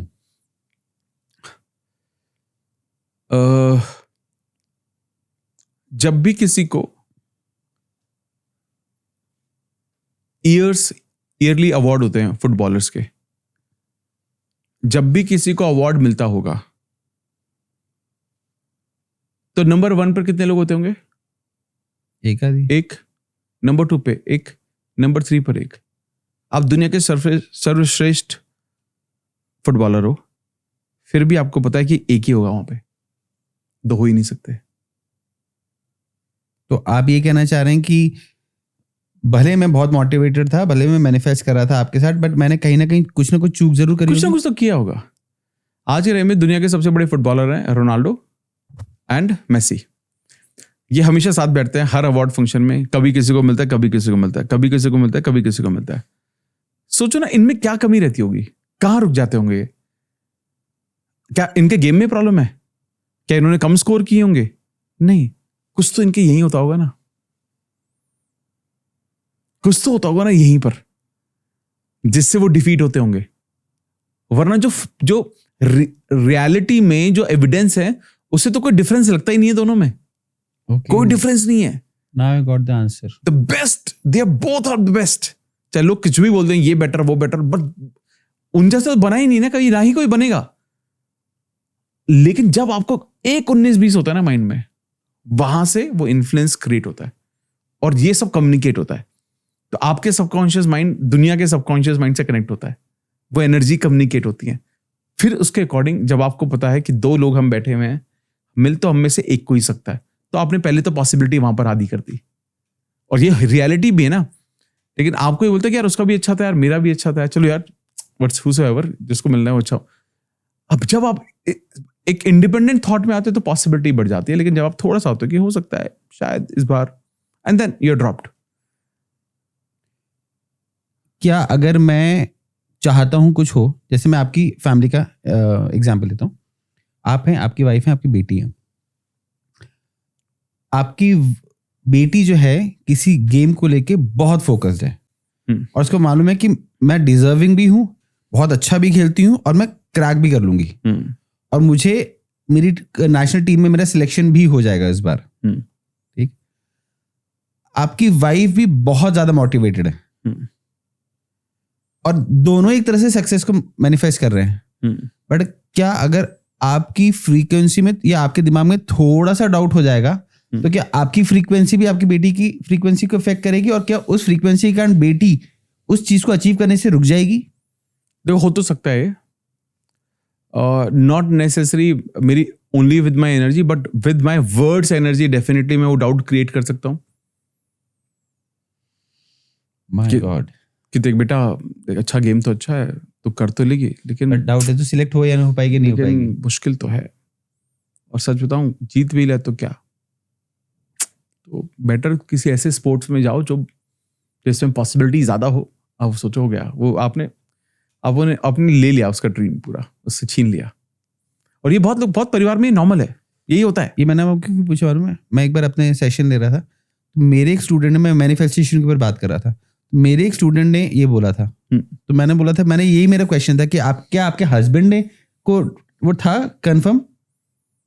तो शी वाज लाइक नहीं, मेरे हस्बैंड को कंफर्म नहीं था कि ये नेशनल में सिलेक्ट होगी या नहीं होगी मेरी बेटी. बट मैं और मेरी बेटी दोनों फोकस थे. And see, this was the reason.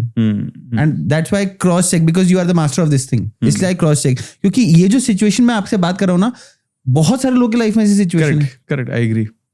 किसी का स्पोर्ट्स होगा तो किसी की नौकरी होगी तो किसी का और कुछ होगा. This happens very much. ये बहुत होता है. ये मतलब ये इनफैक्ट हम इसको बोलते हैं ड्रीम स्टीलर. तो हर परिवार में ड्रीम स्टीलर होते हैं. पता नहीं है उनको, उनका इंटेंट ऐसा नहीं होता. हाँ, मतलब वो जानबूझ के नहीं करते. जानबूझ के नहीं करते हैं वो. हाँ. लेकिन कहीं ना कहीं मुझे ऐसा लगता है कि जैसे बहुत सारे लोग बोलते हैं यार अपने बच्चों को ना टफ टाइम के लिए तैयार करो, उनको बताना चाहिए कि दुनिया कैसी है, दुनिया कितनी खराब है, ये है वो है. तो मैंने कहा वो दुनिया अपने आप बता देगी, आपको बताने की जरूरत नहीं. आपको बताने की जरूरत नहीं है. आप उसको बताओ कि दुनिया कितनी खूबसूरत है, ये बताने वाले कम लोग हैं. तो ये बेसिकली क्या, आप उसको प्राइम मैसेज क्या दे रहे हो? तो हमारे लिए तो आज जब हम अपने बेटी का वो सबकॉन्शियस ट्रेन कर रहे हैं, तो हम घर में न्यूज़ चैनल तो कभी नहीं देखते.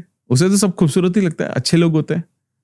ठीक है, आप किसी पर भी भरोसा कर सकते हो, क्योंकि हम चाहते हैं वो भरोसा करना सीखे. क्योंकि लोग आज डाउट में हैं, लोग किसी पर भरोसा नहीं कर रहे हैं. हाँ, हम उसे वक्त आने पर वो सारी चीज़ बताएंगे कि किन किन चीज़ों का ध्यान रखना है, वो सब भी तो बताया जाता है. हम ये नहीं बोल रहे कि ब्लाइंडली सब ब्लाइंड हो जाओ, कोई है तो नहीं. सब ध्यान रखो, क्या क्या चीज़ें करनी जरूरी है, क्या क्या नहीं करना है, डूज हैं डोंट्स हैं, वो सब समझाना शुरू कर रहे हैं. लेकिन ideally we need to create a space जहां पर हमारे बच्चे ब्रीथ कर सके, सांस ले सके, ना कि इनसिक्योर हो सके. क्योंकि अल्टीमेटली ये सभी के लिए जरूरी है, ना कि सिर्फ बेटी के लिए, बेटे के लिए भी उतना ही जरूरी है. ठीक है, आज के टाइम में आप देखो कि कितना कुछ हो रहा है मैरिज को लेकर. अब मैरिज को लेकर ये जो नीले रंग का जो ड्रम बन गया है, न्यूज़ चैनल में चल रहा है, ये सब हुआ, हस्बैंड, ये हर घर में बात हो रही है. और इस घर में इसको नॉर्मल नहीं कर दिया गया है. घर में किसी की शादी नहीं हुई है तो क्या बोलते हैं उसको कि बेटा शादी में दहेज में देखना नीला ड्रम ना आ रहा हो. करेक्ट है? क्या ये सही है बात करना? नॉर्मलाइज कर दिया ये सब. सोचो इतना बड़ा क्राइम आज के टाइम में नॉर्मलाइज है. मजाक में दोस्तों से बोल रहे हैं जिसकी नहीं हुई है, ठीक है, घूमने जा रहे हो, तेरे को धक्का ना मार दे कोई. ये कितना नॉर्मलाइज कर दिया सब चीजों को. इसलिए people need to be very conscious and cautious about what they speak. और अगर ये अगेन ये सब एनर्जी है, क्या स्प्रेड कर रहे हो, क्या एनर्जी दे रहे हो आप। और जब तक आप ये समझते रहोगे कि मेरी एनर्जी किस डायरेक्शन में जानी चाहिए, कि मेरे को किस डायरेक्शन में डेविएट करनी चाहिए, तब तक आपको ये समझना पड़ेगा कि मैं अपनी एनर्जी को खराब नहीं कर सकता। I need to take care of my energy. वहां से चीजें बदलनी शुरू होती हैं फिर। ओके, हम एक स्टेप ऊपर चलते हैं। हमेशा बोला जाता है, आप भी बोलते हैं, कि अगर इस जर्नी पे निकलता है तो मेडिटेट करो। हाँ मेडिटेशन बहुत ज्यादा एक इंपॉर्टेंट रोल अदा करता है। हाँ, ऐसा क्यों? देखिए मेडिटेशन का रोल ना मुझे लगता है बहुत ज़्यादा है। पहले मुझे नहीं लगता था। जब मैंने मेडिटेशन को शुरू किया था तो मुझे ऐसा लगता है कि एक ऐसी एक्टिविटी है जिससे आप स्पिरिचुअल कनेक्शन बिल्ड कर सकते हो, आपको काम रहने में मदद करता है, आप थोड़े फोकस्ड होते हो, कॉन्सेंट्रेशन लेवल बढ़ जाता है, ये समझ में आता था, टूल समझ में आया था एक।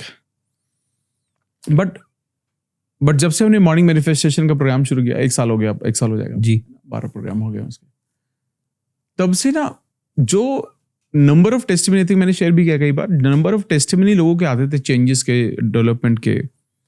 पहले 4-5-6 आते थे डेली हमें इंस्टाग्राम पर।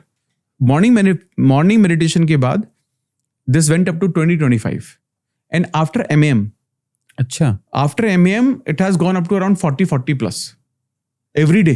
हर रोज आते हैं। मतलब ये स्टोरीज हैं जो ये बोल रहे हैं कि मैंने जीवन में ये मैनिफेस्ट किया। और जब ये सब चीजें होती हैं तो आपको समझ में आता है कि नहीं, देयर इज समथिंग जो अब होने लगा है, और उसका कारण है मेडिटेशन।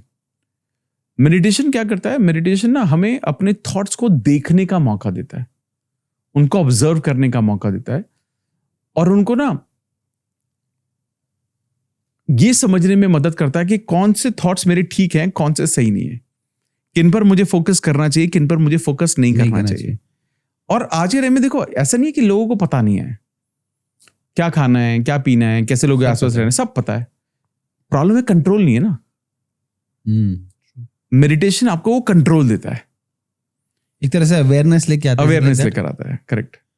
अमित जी, हमने बेसिक बात करा अभी कि और समझा कि एग्जैक्टली चीजें क्या है और कैसे वर्क करती हैं। करेक्ट। अब इससे एक सीढ़ी और ऊपर चढ़ते हैं। मैनिफेस्टेशन जर्नी को स्टार्ट करते समय हमको एग्जैक्टली क्या क्या चीजें ध्यान में रखनी चाहिए? देखिए, मैनिफेस्टेशन को अगर आप मैनिफेस्टेशन जर्नी को स्टार्ट कर रहे हैं तो पहले तो ये समझना शुरू कर दें कि आपके जो थॉट्स हैं ना वो बहुत पावरफुल है, और आप जिस चीज पर एनर्जी डालोगे वो मल्टीप्लाई होगा। मतलब आपका ध्यान अगर पॉजिटिव चीजों पर है तो पॉजिटिव मल्टीप्लाई होगा, आपका ध्यान नेगेटिव चीजों पर है तो नेगेटिव मल्टीप्लाई होगा। अच्छा, तो अगर आपके डिफरेंट एरियाज ऑफ लाइफ होते हैं जी, जैसे मान लेते हैं करियर है, मनी है, रिलेशनशिप है, हेल्थ है, ठीक है, आप आइडियली ना, मतलब मुझे लगता है कि ये 4 व्हील की तरह हैं जो आपके जीवन में ना, आपकी गाड़ी के लिए सब जरूरी है। कई बार स्टेपनी भी जरूरी होती है जी। आपने अगर किसी भी पिलर को इग्नोर किया तो ओवरऑल 360 डिग्री लाइफ में अच्छा नहीं कर पाएंगे। जैसे मैं बहुत सारे लोगों को देखता हूं कि they are very good at relationship but financially उतना अच्छा नहीं कर पा रहे, या फाइनेंशियली बहुत अच्छा कर पा रहे हैं, रिलेशनशिप में बहुत अच्छे हैं, हेल्थ बहुत अच्छी नहीं है। बट अगर जिस चीज पे मैं अच्छा हूं तो उसमें ज्यादा एनर्जी देने के बजाय मैं उस चीज में क्यों ना दूं जिसमें मैं वीक हूं। जैसे मेरे पास फाइनेंशियल्स मेरे पास बहुत अच्छे हैं और मैं रिलेशनशिप में अच्छा नहीं हूं या और किसी चीज में अच्छा नहीं हूं, तो मैं रिलेशनशिप के ऊपर ज्यादा ध्यान दूं और अगर फाइनेंशियल्स के ऊपर थोड़ा कम ध्यान दूं तो दैट विल नॉट वर्क। देखो, मैं नहीं कह रहा हूं कि किसी पे कम ध्यान देना चाहिए, आप कह रहे हैं सबको बराबर ध्यान देना सबको बराबर ध्यान देना चाहिए। आपकी प्रायोरिटी चारों होनी चाहिए, पहली, दूसरी, तीसरी, चौथी नहीं है इसमें कुछ। आपको इक्वली थोड़ा टाइम मैनेज करके कॉन्शियस डिसीजन लेकर इन पे ध्यान देना चाहिए, ताकि ये सारे, क्योंकि ना इनमें से कोई कम या ज्यादा नहीं चल सकता, इनमें बैलेंस होना जरूरी है आपस में। ओके, टू बी प्रिसाइज, जो भी आपने एग्जांपल दिया टायर्स का, मतलब जिस टायर में ऑलरेडी अच्छी हवा है मुझे उसका भी ध्यान रखना है कि इसमें हवा है या नहीं है, हवा कम तो नहीं हो रही है, चेक करते रहनी है। ओके, हाँ, क्योंकि लोग ना इसलिए तो इग्नोरेंट हो जाते हैं क्या, चल ठीक है, घर तो ठीक है, घर वाले तो समझ ही जाएंगे, काम कर रहा हूँ, उन्हीं के लिए कर रहा हूँ, मेहनत कर रहा हूँ, सेट है, सब सही है सब। लेकिन नहीं भाई, आपको अपनी वाइफ को आई लव यू बोलना पड़ेगा रेगुलरली। घर जाना है ना, तो ये अब आप ही सोचिए कि कोई इसको कैजुअली ले ले तो कैसे चलेगा। आपको उनके लिए वक्त निकालना पड़ेगा ना अलग से, चाहे वो आपका सालों का रिलेशनशिप हो, क्या वो क्या आपकी गाड़ी बिना पेट्रोल के चल जाएगी? नहीं चलेगी। आपको जब भी आप घूमने जाओगे पेट्रोल डालना नहीं पड़ेगा, जब कम होगा तो डालना ही पड़ेगा। और दूसरे फ्यूल से भी काम नहीं चलेगा। हाँ, दूसरे फ्यूल से भी काम नहीं चलेगा, और वो फ्यूल आप ही हो, खुद ही हो, खुद की एनर्जी है वो। तो मुझे लगता है बैलेंस से भी अच्छा वर्ड है कि कॉन्शियसली सब पे काम करो बेसिकली, किसी पार्ट को छोड़ो मत, क्योंकि ये जिंदगी के ऐसे हिस्से हैं जिसके बिना जिंदगी चलती नहीं है। तो जनरली जो हम बोलते हैं कि हमको अफर्मेशंस या जितनी भी टेक्निक्स हम कर रहे हैं, इन टेक्निक्स पे थोड़ी देर में आएंगे भी, तो ये हमको रिलेशनशिप हो, करियर हो, मनी हो, सब पे हमको ध्यान देना है। करेक्ट, सब पे ध्यान देना चाहिए। तो मैं इसलिए बोलता हूँ कि जब जैसे मैं बोलता हूँ विजन बोर्ड बनाना चाहिए, तो विजन बोर्ड आपकी जिंदगी के सारे हिस्सों का होना चाहिए, ना कि सिर्फ पैसे, ना कि सिर्फ रिलेशनशिप, ना कि सिर्फ ओनली हेल्थ, सब पर डालो ना। इतने सारे ऑप्शन है, सपने किसने का लिमिटेड देखने हैं, बहुत सारे देखो। ये विजन बोर्ड एग्जैक्टली होता क्या है?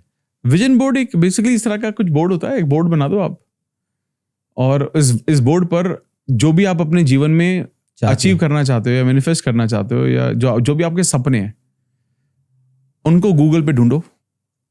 आपका सपना घर है तो आप घर ढूंढो वैसा कि कैसा चाहते हो, गाड़ी है कौन सी गाड़ी चाहते हो, वो ऐसे 15-20 सपनों की लिस्ट बना लो, उनके कलर प्रिंट आउट निकालो, चिपका दो, और उनको सब पे चिपका दो, बस सिंपल इतना ही करना है।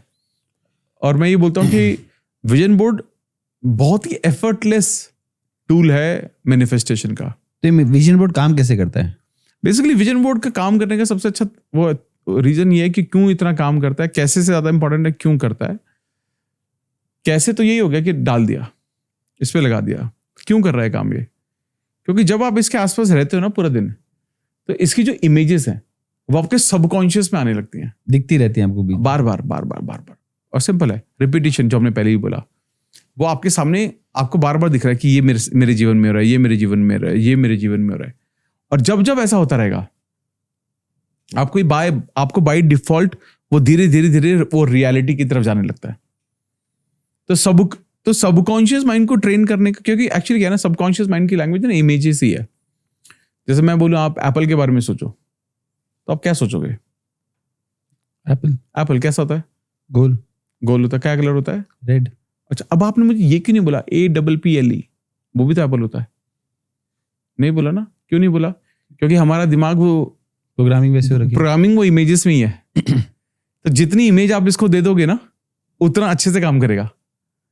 तो आप और इमेज दे दो, ये सबको ले लेगा। इसका कोई वो तो है नहीं, मतलब ऐसा तो कहा जाता नहीं कितने टेराबाइट इसका स्पेस है, बट मेरे तक अनंत ही है इसका तो स्पेस। तो आप कुछ भी डाल दो इसमें। तो जब आप इसमें कुछ भी डालने के लिए तैयार हो, तो आप इसमें कॉन्शियसली अच्छी चीजें डालो ना, और वो डालो जो आप जीवन में चाहते हो। सबसे अच्छा तरीका है विजन बोर्ड पर आप वो सारी चीजें लगा दो और अपने आप होने दो। अब अमित जी, सबसे बड़ा प्रॉब्लम यहाँ पे ही आता है, और कि अब जैसे मैं वर्किंग प्रोफेशनल हूँ, मुझे सुबह 9 to 5 का जॉब करना है। हाँ। फिर मैं विजन बोर्ड को कैसे इंप्लीमेंट करूँ? और अगर जैसे अगर मैं जा रहा हूँ और मैंने अपनी क्यूबिकल में उसको लगा भी लिया है, तो everyone will ask and everyone raise the question कि है क्या एग्जैक्टली। तो उन सिचुएशंस में मैं थोड़ा सा कैसे डील कर सकूँ? देखिए, घर में तो देखो ये होता ही है, लेकिन घर में देखो आप 8 या 10 घंटे तो बाहर रहते हो, घर से तो बाहर 8 या 10 घंटे रहोगे ना, 10 घंटे रह लो बाहर, यानी कि 14 घंटे तो आप घर पे हो मेजॉरिटी ऑफ टाइम, चाहे आप सो रहे हो, है तो सब कुछ आपके आसपास ही ना। तो पहले तो घर पे बनाओ, पहली प्रेफरेंस है घर पे ही होनी चाहिए। अगर आप ऑफिस में बनाना चाहते हो तो ऑफिस से रिलेटेड जो गोल्स हैं वो लगा दो, अगर आप उनको बताने में दिक्कत नहीं है तो क्या मेरे 2 विजन बोर्ड्स हो सकते हैं? हाँ, हो सकते हैं, बिल्कुल हो सकते, 2 क्या 4 भी हो सकते हैं, कितना मर्जी ना लो, सपने है ना, लिमिट थोड़ी ना है, जितना मर्जी देखो, जितने बड़े बड़े सपने देखो, कोई टेंशन नहीं है। तो जब आप विजन बोर्ड का सही इस्तेमाल करने लगते हो, तो मतलब विजन बोर्ड मतलब इतना ज्यादा इफेक्टिव है कि आज तक जिसने विजन बोर्ड बनाया किसी ने ऐसा नहीं बोला होगा कि मैंने इसमें कुछ डाला था उसमें हुआ नहीं। बहुत ही कम चांसेस हैं, कुछ ना कुछ तो उसने मैनिफेस्ट किया होगा। आप हमेशा दूसरा ये भी बताते हैं कि अगर आपको मैनिफेस्टेशन की जर्नी में आगे बढ़ना है तो एक गुरु का होना बहुत जरूरी है। हाँ, वाई? देखिए, मुझे लगता है कि गुरु का होना बहुत ज्यादा जरूरी है। क्या होता है कि आज के वक्त में ना हमारे पास ना बहुत सारे रिसोर्सेज हैं, सीखने के, समझने के, विजडम के, नॉलेज के, और जितने ज्यादा रिसोर्सेज से आप सीखते हो, आपको जिंदगी के अलग अलग पर्सपेक्टिव मिलते हैं। और उसके बाद आप अलग अलग पर्सपेक्टिव से आप अपना पर्सपेक्टिव बिल्ड करते हो।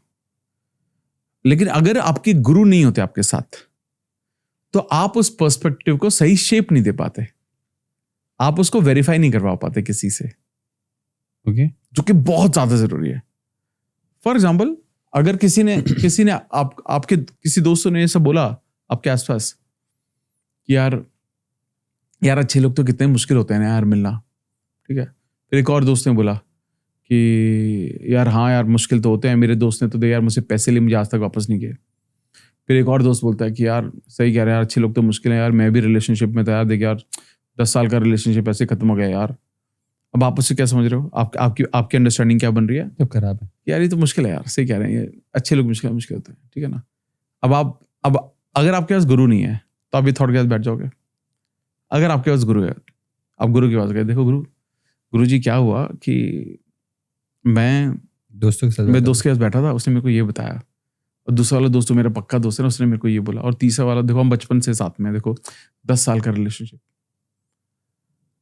तो उन्होंने कहा एक काम करो, इन सबसे पूछो क्या तुम तीनों अच्छे आदमी हो? तो वो वापस से गया, तीनों को पूछा तू कैसा आदमी है, ठीक है, तुझे क्या लगता है? हाँ मैं तो ठीक ही हूँ यार, मैंने क्या गलत किया लोगों के साथ? दूसरे ने बोला यार ठीक ठाक ही है यार, इतने भी तो खराब नहीं हम। तीसरे ने पूछा, फिर वापस से गुरु जी का आके बताते कि यार वो तो बोलते हैं ठीक ही हूँ मैं तो। कहते जीवन में अच्छे लोगों की तादाद में क्या ये 3 ही बचे हैं?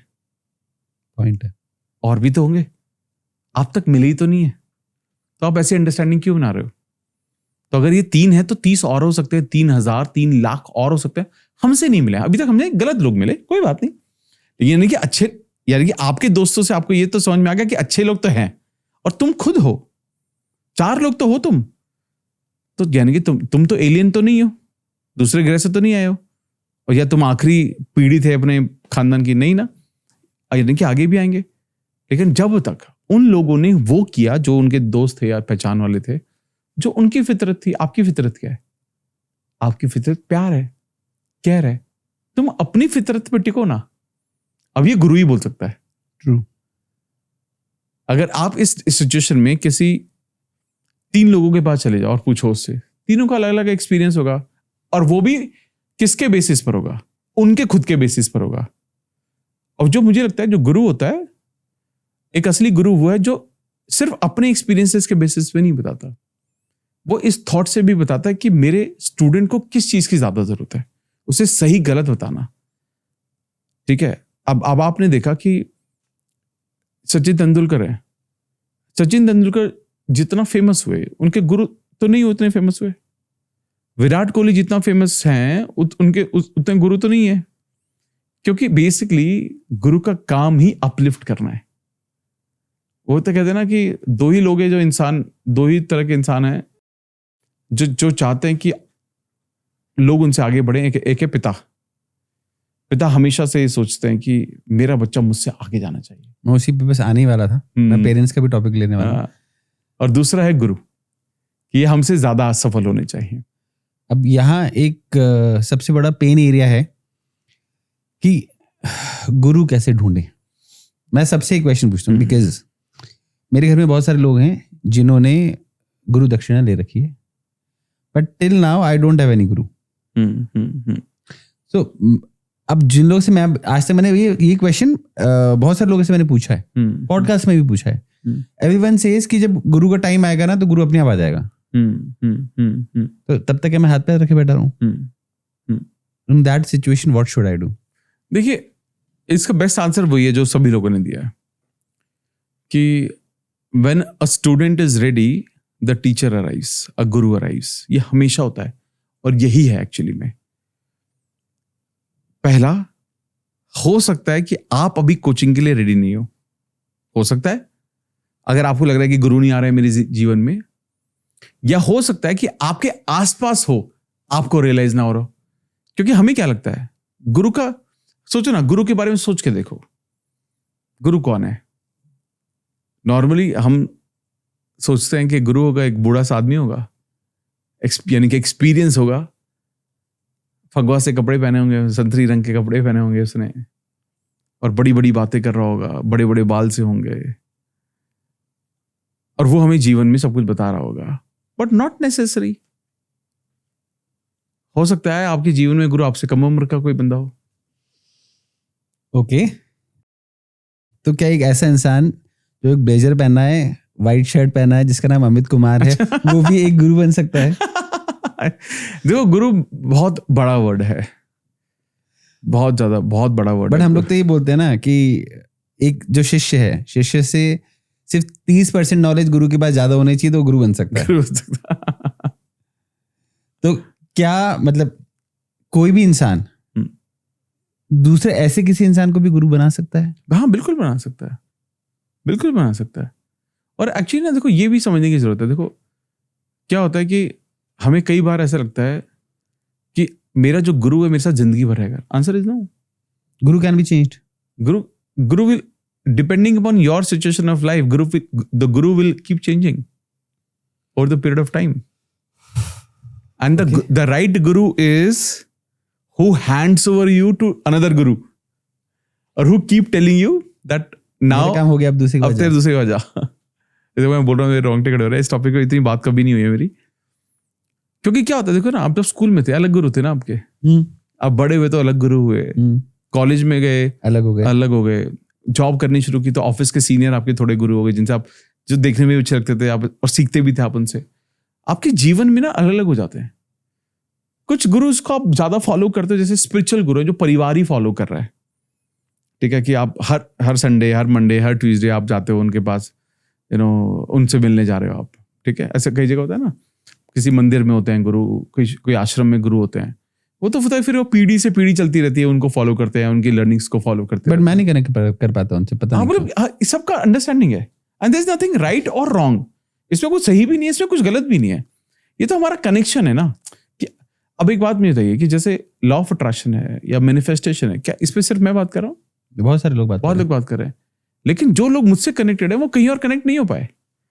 क्या जो लोग मुझसे कनेक्टेड हैं, क्या वो सिर्फ मेरी ही वीडियो देखी उन्होंने आज तक? नहीं, बहुतों की देखी होंगी, फिर भी वो मेरे साथ क्यों है? क्योंकि वो मुझसे कनेक्ट हो पाए। लेकिन कुछ लोग तो उनके पास भी जा रहे हैं ना, हजारों लाखों लोग वहां क्यों जा रहे हैं? क्योंकि वो मेरे से एनर्जी शायद मैच नहीं हुई होगी, कुछ भी हो सकता है ना। They can be any reason to it. तो ये सब एनर्जी का अलाइनमेंट है, और जब वो एनर्जी अलाइनमेंट होने लगती है तो चीजें फिर चीजें होने लगती हैं, फिर चीजें आने लगती हैं।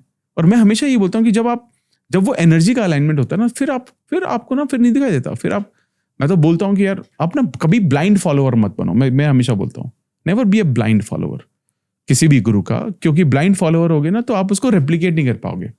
Use your brain. हाँ, तो आपने कुछ भी समझा, तो अगर आपने कुछ भी समझ के आप बिना समझे करोगे तो आप कर तो दोगे, लेकिन कभी किसी को समझाना हुआ कि क्या करना चाहिए तो समझाओगे कैसे? लेकिन जो असली स्टूडेंट होता है ना, वो पहले फॉलो करता है, बाद में फिर पूछता जरूर है, लेकिन वो डाउट से नहीं पूछता, वो सवालों से पूछता है। जैसे लोग बोलते हैं कि सर मुझे ना एक डाउट है, तो मैं बोलता हूँ कभी ये वर्ड यूज नहीं करना चाहिए। बोलो मेरा एक सवाल है। Doubt is negative way of asking a question. सवाल है। सवाल तो आपकी आप चंचल हो, आपका मन में सवाल आते हैं, वो तो आप कितने भी सवाल आ सकते हैं, उसकी तो कोई लिमिट ही नहीं है, कोई दिक्कत नहीं, पूछो सवाल। लेकिन जब आप ये सोचने लगते हो कि there is a person I can trust, जब ये इंसान बोलता है तो मैं इससे कनेक्ट कर पाता हूँ, मैं इस पर भरोसा कर सकता हूँ। मैं इतना जानता हूँ कि जो भी इंसान किसी भी स्पीड से ग्रो कर रहा है, एक सही गुरु होने के बाद वो जीवन में 3 to 4 times 3 to 4x speed से ग्रो करने लगता है। ये मैंने अपने जीवन में भी देखा, और मैं ऐसे ही बहुत लोगों के जीवन में दिखता भी हूँ। मैं तो ये बोलता हूँ लोगों की गुरु बहुत बड़ी चीज़ हो जाती है। मेरे को तो ऐसा आप गाइड ही समझ लो, भी तो मैं उतने ही, हालांकि जीवन में हम बहुत एक्सपीरियंस करते हैं इन चीज़ों को, बट आप गुरु को फॉलो तो करके देखो। आप देखना, मतलब जिंदगी की पहले तो कन्फ्यूजन ही खत्म हो जाएगी कि मुझे क्या करना चाहिए क्या नहीं करना चाहिए। आपको डायरेक्शन जो मिलता है फॉलो करके देखो, समझ के करते रहो, देखो किस डायरेक्शन में पहुंचोगे, फिर आपको कोई खास रोक नहीं पाएगा। आप फिर लिमिटलेस बन जाते हो आप। इसलिए गुरु का होना जरूरी है, एक वक्त पर एक गुरु का होना भी बहुत जरूरी है। ये सबसे बड़ी गलती करते हैं लोग, मिस्टेक। क्योंकि बहुत बार ये गड़बड़ हो जाती है कि एक पर्सपेक्टिव होते हैं सबके। अब सबके अपने अपने जीवन के एक्सपीरियंसेस हैं, मेरे जीवन के अलग एक्सपीरियंसेस हैं, आपके जीवन के अलग एक्सपीरियंसेस हैं। मैं कुछ बता रहा हूँ अपने एक्सपीरियंसेस से, कोई बता रहा है अपने एक्सपीरियंसेस से, फिर वो कॉन्ट्राडिक्शन होते हैं चीज़ों में। दोनों अपने अपने हिसाब से सही बता रहे हैं। पिसेगा कौन बीच में? वो जो स्टूडेंट है, वो शिष्य है। इसीलिए, और ऐसा कोई गलत नहीं है, बट अगर आपको किसी एक के साथ कनेक्ट हो गए हो, आप उससे पूरा रहो, बाकी इधर उधर देखो मत, कंफ्यूजन रहेगी। अल्टीमेटली आपको ऐसा थोड़े दिन, बहुत लोग होते हैं ऐसे जैसे मल्टीपल जगह जाते हैं, ये करने लगते हैं, अरे यार ये तो ये बताते हैं, ये तो ये नहीं बताते। जैसे मुझे भी कितने लोग बोलते हैं, जैसे आपने भी शुरू में बोला कि यार आप तो इतना बताते हो, मैंने उसकी ट्रेनिंग अटेंड की, वो तो कुछ नहीं बताते। मैंने कहा यार ये कभी मत करो यार, क्या कर रहे हो आप? मैंने कहा उसने अपना बेस्ट दिया, तब आपको ये महसूस हुआ था क्या? नहीं हुआ था ना। तब अगर तब आपको ये महसूस नहीं है तो आप आज क्यों महसूस कर रहे हो? वो उनका तरीका है, ये मेरा तरीका है, आप कंपैरिजन क्यों कर रहे हो? और इसलिए ये लोग जो होते हैं थोड़े दिन बाद आप देखोगे गायब होते हैं, क्योंकि कंफ्यूज हो गए हैं, इनको पता ही नहीं कि क्या सही है क्या गलत है। और इसमें से ऐसे लोग भी बहुत निकलेंगे, बहुत सारे लोग निकलते हैं जो धीरे धीरे सोचने लगते हैं, अरे यार ये तो मैं भी कर सकता हूँ, अरे इनसे ज्यादा तो मैं भी जानता हूँ, जैसे काम कर रही तो मैं भी कर सकता हूँ, ये सब तो मैं भी बोल सकता हूँ, ये सब किताबें पढ़ के तो मैं भी लोगों को सिखा सकता हूँ। आप अपने आप को अपने गुरु से भी ऊपर मान लगते हो। वो सबसे डिजास्टर्स एक स्टेज होती है, बहुत खराब स्टेज होती है। ये लोग सबसे जल्दी गायब होते हैं, सबसे ज्यादा जल्दी यही लोग गायब होंगे अपने जीवन में। और थोड़ी दिन बाद इनको लगेगा मुझे कोई पूछ नहीं रहा है, मेरे पास कोई आ नहीं रहा है, मैं क्या करूं, मैं कहाँ जाऊं। फिर ये वापस से गुरु को ढूंढते हैं, या तो सेम गुरु इनको लकी होते तो मिल जाते हैं, वापस से शरण मिल जाती है, अदरवाइज फिर ये भटकते हैं, फिर ढूंढते हैं कुछ और। तो ये अलग अलग स्टेजेस हैं, बट मैं हमेशा बोलता हूँ कि वन गुरु कॉन्सेप्ट में विश्वास होना चाहिए आपका। अगर आप एक वक्त पर एक फॉलो करो, अगर किसी की बातें समझ में आई तो छोड़ दो उसको, किसी और पे फोकस करो, फाइंड आउट, ठीक है, देखो कि कौन है जो आप जिस फील्ड में आप हैं, जिस डायरेक्शन में आप हैं, उस डायरेक्शन में कोई है तो, एंड देन फिगर आउट, इसको कर सकते हो जी। हमने भी गुरु की बात करी, गुरु से भी ऊपर आप हमेशा बोलते हैं कि मैनिफेस्टेशन में पेरेंट्स का बहुत बड़ा रोल होता है। हाँ, बट लोग सबसे बड़ी गलती करती है, इनफैक्ट कोई ये इसके ऊपर बात ही नहीं करना चाहता कि पेरेंट्स क्यों इंपॉर्टेंट है। आप बोलते हैं कि they are the energy source. क्या है ये पूरा कॉन्सेप्ट? देखिए क्या होता है कि ऐसा जैसे कहा गया है कि शुरू के 7 साल तक किसी भी बच्चे का सबकॉन्शियस बिल्ड होता है, और मुझे लगता है पेरेंट्स सबसे ज्यादा इग्नोरेंट तभी होते हैं। उन्हें क्या लगता है, अरे बच्चा छोटा है, उसे क्या ही समझ में आ रहा होगा, क्या ही जा रहा होगा, क्या ही समझेगा। लेकिन हम ये भूल जाते हैं कि वो अपने हर एक्सपीरियंसेस से सीख रहा है, जो भी उसके आसपास हो रहा है, चाहे उसे समझाया जाए चाहे ना समझाया जाए। मेरी सोचो 3 साल की बेटी है, वो ये तक बता सकती है कि सर ग्रीन लाइट हो गई पापा, अब गाड़ी आप चलाओ, रेड लाइट हो गई गाड़ी मत चलाओ। वो ओम भूर भुवः स्वः सब कुछ बता सकती है। वो ये बता सकती है कि आज के डेट में कि क्या गुड हैबिट्स हैं, क्या बैड हैबिट्स हैं। अगर आप उससे आप इंटरेस्ट के साथ उससे बात नहीं कर रहे तो उसको पता है पापा आप फोन साइड में रखो, अब फिर आप मुझसे बात करो। यानी कि आप ये देख रहे हो कि बच्चे को सब समझ में आ रहा है। और ये मैं नहीं बोल रहा हूँ, पेरेंट्स भी बोलते होंगे इस बात को कि यार हमारा बच्चा तो बहुत ब्राइट है। आपका बच्चा ब्राइट है अगर आपने इसके ऊपर काम किया तो। लोग क्या करते हैं, ये सोचते हैं कि मेरा बच्चा तो बहुत ब्राइट है, फिर काम ही नहीं करते उसके साथ, फिर उसकी प्रोग्रेस पर काम ही नहीं करते हैं, सोचते हैं तो ब्राइट है। नहीं, ब्राइट है तो आपको कॉन्शियसली काम भी तो करना पड़ेगा उसके साथ। वो करते ही नहीं है लोग। ये सोचते हैं कि मेरा बच्चा तो बहुत स्मार्ट है, ये तो बहुत, सब लोग इतनी तारीफ करते हैं। वो तारीफ करते रहने के लिए ना आपको वो बिल्ड करते रहना पड़ेगा। और आज के टाइम में देखो जो एनर्जीज है हमारी, मैं ये बोलता हूँ कि हम आज जैसे हम दिख रहे हैं या जैसे हम बोल रहे हैं, इसका कहीं ना कहीं मेजर रोल हमारे परिवार से आया है। हमें ये भी बोला गया कि 25% हम पिता होते हैं, 25% माँ होते हैं, 50% हम बिल्ड करते हैं।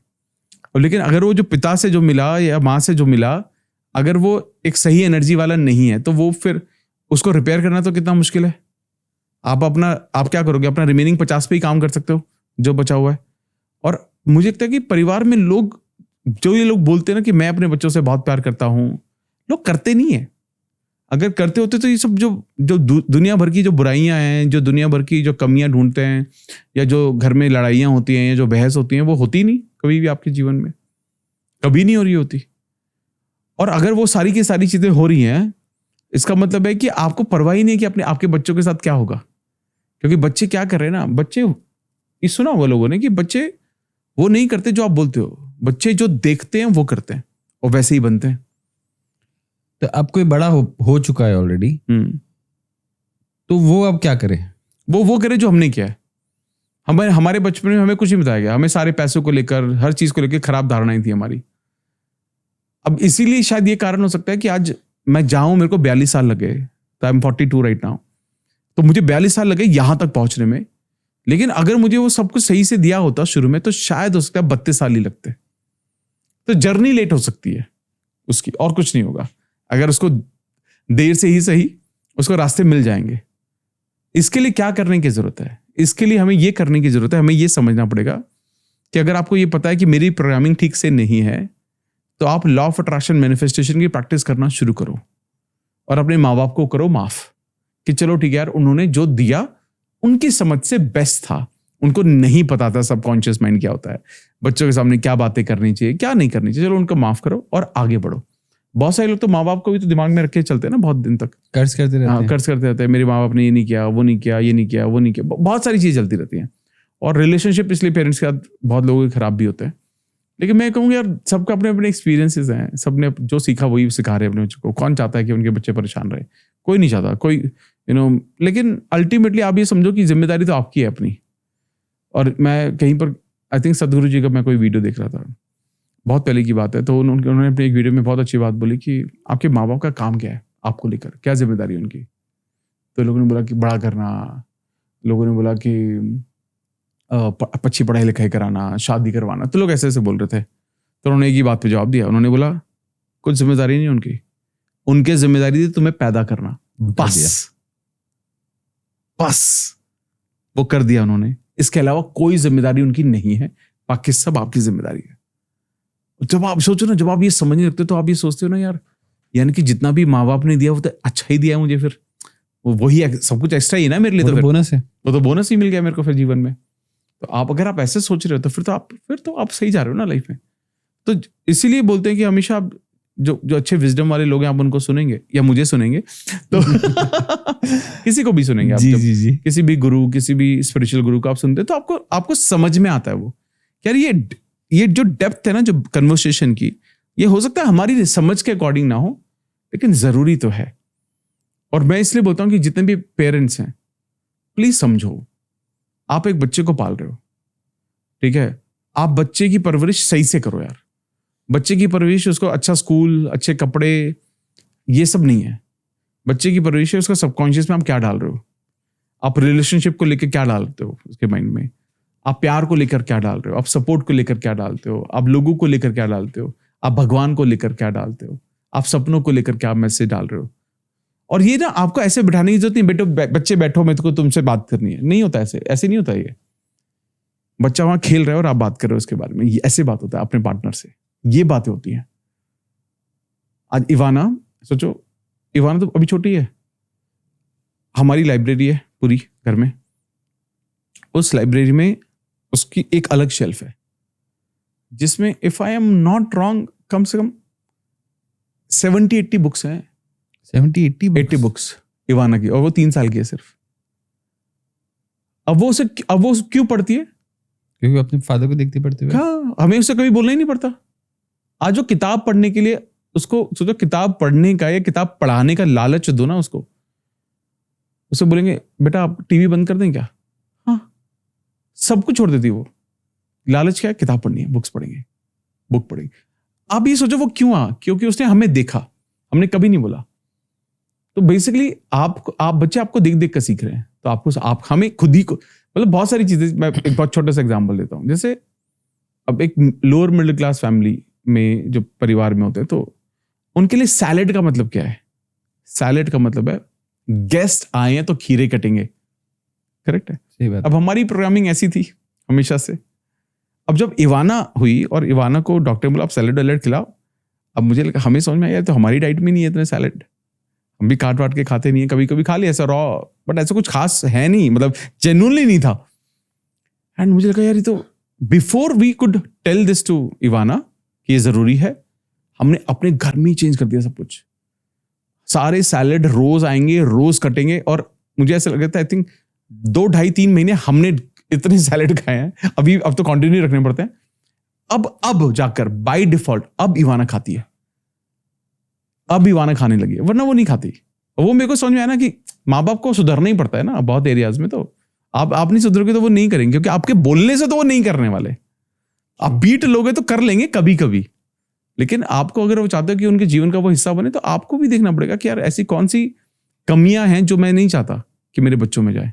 एक जैसे चीज हम बोलते हैं कि आप फादर भी हैं, ठीक है, आपके बच्चे ना सोचो एक उनके जीवन का सुपरमैन बना रहे हो एक, ठीक है, कि सुपरमैन की मेरे को उनको टास्क मिला अपनी स्कूल की बुक में, ठीक है, और दोनों ने बहुत ही सुंदर बनाया। और जब उसने सुपरमैन बनाया ना, उसके चेहरे पर आपकी फोटो लगाई। इससे प्राउड की बात क्या है? एक बात करेक्ट है। हम सब चाहते हैं कि हमारे बच्चों के हीरो हम होने चाहिए, लेकिन क्या हमने वो हीरो बनने वाले काम किए? वही मैं बोलने वाला था। तो करने चाहिए। इससे बड़ा प्राउड मोमेंट नहीं हो सकता कि बच्चे हमारे बच्चे ना ये बोले कि पापा मम्मी आप जैसा बनना है मुझे। और ये अभी नहीं कि छोटे, तब वो हमेशा ऐसे बोलते रहे कि आपने जितनी मेहनत किया, आप जितने सफल हुए, आप जितने अच्छे इंसान हो, मुझे आपके जैसा बनना है, आप रोल मॉडल होने चाहिए। तो मैं बोल रहा हूँ, मैं बड़ा इमोशनल हो रहा हूँ। ये अगर क्रिएट कर लिए, ये है ना जीवन का सार, तो है ना। तो हमें ये नहीं कह रहा हूं कि हमें इस पर्पस से जीना चाहिए, बट अगर आपके पर्पस में अगर ये इंक्लूड हो जाता है, तो आप अपनी जीवन शैली को, अपनी लाइफ स्टाइल को आप अकॉर्डिंगली ही बनाने लगते हो, वैसे ही सब कुछ होने लगता है। बहुत इंटेंस है ये। करेक्ट। अभी हमारा पूरा प्लेटफॉर्म सेट हो गया, और अब हम जितना अभी तक हमने डिस्कस किया, अगर हमने इतनी चीजें कर ली, नाउ वी आर 100% रेडी कि अब हम मैनिफेस्टेशन जर्नी आज से और अभी से शुरू कर सकते हैं। सही, बिल्कुल सही है, करेक्ट है। अब थोड़ी देर पहले अभी आप ही ने जिक्र किया था कि हमको रिलेशनशिप, करियर, मनी, हेल्थ, सबके ऊपर हमको फोकस करना चाहिए। बिल्कुल सही है। अब मैं इन चारों के ऊपर आता हूँ। ठीक है। आज सबसे बड़ा जो लोगों के बीच में प्रॉब्लम है, वो सबसे ज्यादा जो बड़ा है वो दैट इज मनी। हाँ, क्योंकि अगर उनके पास अच्छा मनी है तो उनके पास कहीं ना कहीं करियर भी सही हो रहा है, वेल्थ भी आ रही है, और हेल्थ तो फिर आ ही रही है। हाँ, करेक्ट। तो अगर मुझे सबसे पहले अगर मनी पे काम करना हो तो मैं कैसे करूं? देखिए, अगर मनी पर आपको काम करना है ना, तो मनी मैनिफेस्टेशन के कुछ रूल्स हैं, आप उसको फॉलो करो। तो पहले तो ना मैं कुछ टेक्निक्स बताता हूँ, और जिसको आप चारों एरिया में कर सकते हो, फिर स्पेसिफिक भी बताता हूँ। ठीक है। तो सबसे पहला रूल जो है वो ग्रैटिट्यूड का है, शुक्राना जिसको बोलते हैं। यानी कि आपके जीवन के चारों एरियाज में से आपके पास जो कुछ भी है अभी, उसके लिए थैंकफुल हो जाओ। जॉब सबके लिए जॉब अच्छी नहीं भी है, कोई बात नहीं, थैंकफुल हो जाओ। बट वो अंदर से फीलिंग नहीं आएगी। लेकिन एक बात तो मुझे बताओ, आपके बच्चों की फीस तो जा रही है उसी से। आप इंपॉर्टेंट नहीं है बच्चों की फीस, घर का रेंट इंपॉर्टेंट है, आप जिस बाइक से आ जा रहे हो इंपॉर्टेंट है, आप खाना खा रहे हो इंपॉर्टेंट है, फैमिली का, इमरजेंसी का सारा मेडिकल इंश्योरेंस, सारा ऑफिस है, इंपॉर्टेंट है। यानी कि उस जॉब ने कुछ तो दिया है ना आपको। कुछ तो खुश होने के कारण ज्यादा है, खराब होने के कारण क्या हो सकता है? सैलरी कम है, बॉस खराब है, यही तो हो सकता है मेजरली। 5 तो अच्छे रीजन है, 2 खराब रीजन है। और इतना खराब है तो एनर्जी लगाओ नई जॉब ढूंढने पर ना, उसे कर्ज करने पर क्यों कर रहे हो? मेरा बॉस बहुत खराब है, मेरी सैलरी खराब है, मेरा बॉस, क्यों बोल रहे हो इतना सारी? एनर्जी से जगह लगाओ ना, जो चाहिए उस पर एनर्जी लगाओ। तो अच्छे के कारण है तो वहां फोकस करो, अच्छाइयों पर फोकस करो। अच्छाइयों पे फोकस करके अबंडेंस आती है, तभी वो मल्टीप्लिकेशन होगा, तभी सैलरी बढ़ेगी, बॉस बदलेगा या जॉब बदलेगी, कहीं तो अच्छा होगा, कुछ भी जो भी होना है आपके साथ। तो सबसे इंपॉर्टेंट है कि अच्छे नजरिए से देखना शुरू करो। जिस भी चीज को बोलो भगवान की ब्लेसिंग है, भगवान और चाहिए मुझे, लेकिन अभी भी जो आपने दिया मैं ऐसा नहीं है, मैं खुश नहीं हूं, मैं खुश हूं, सेटिस्फाइड नहीं हूं।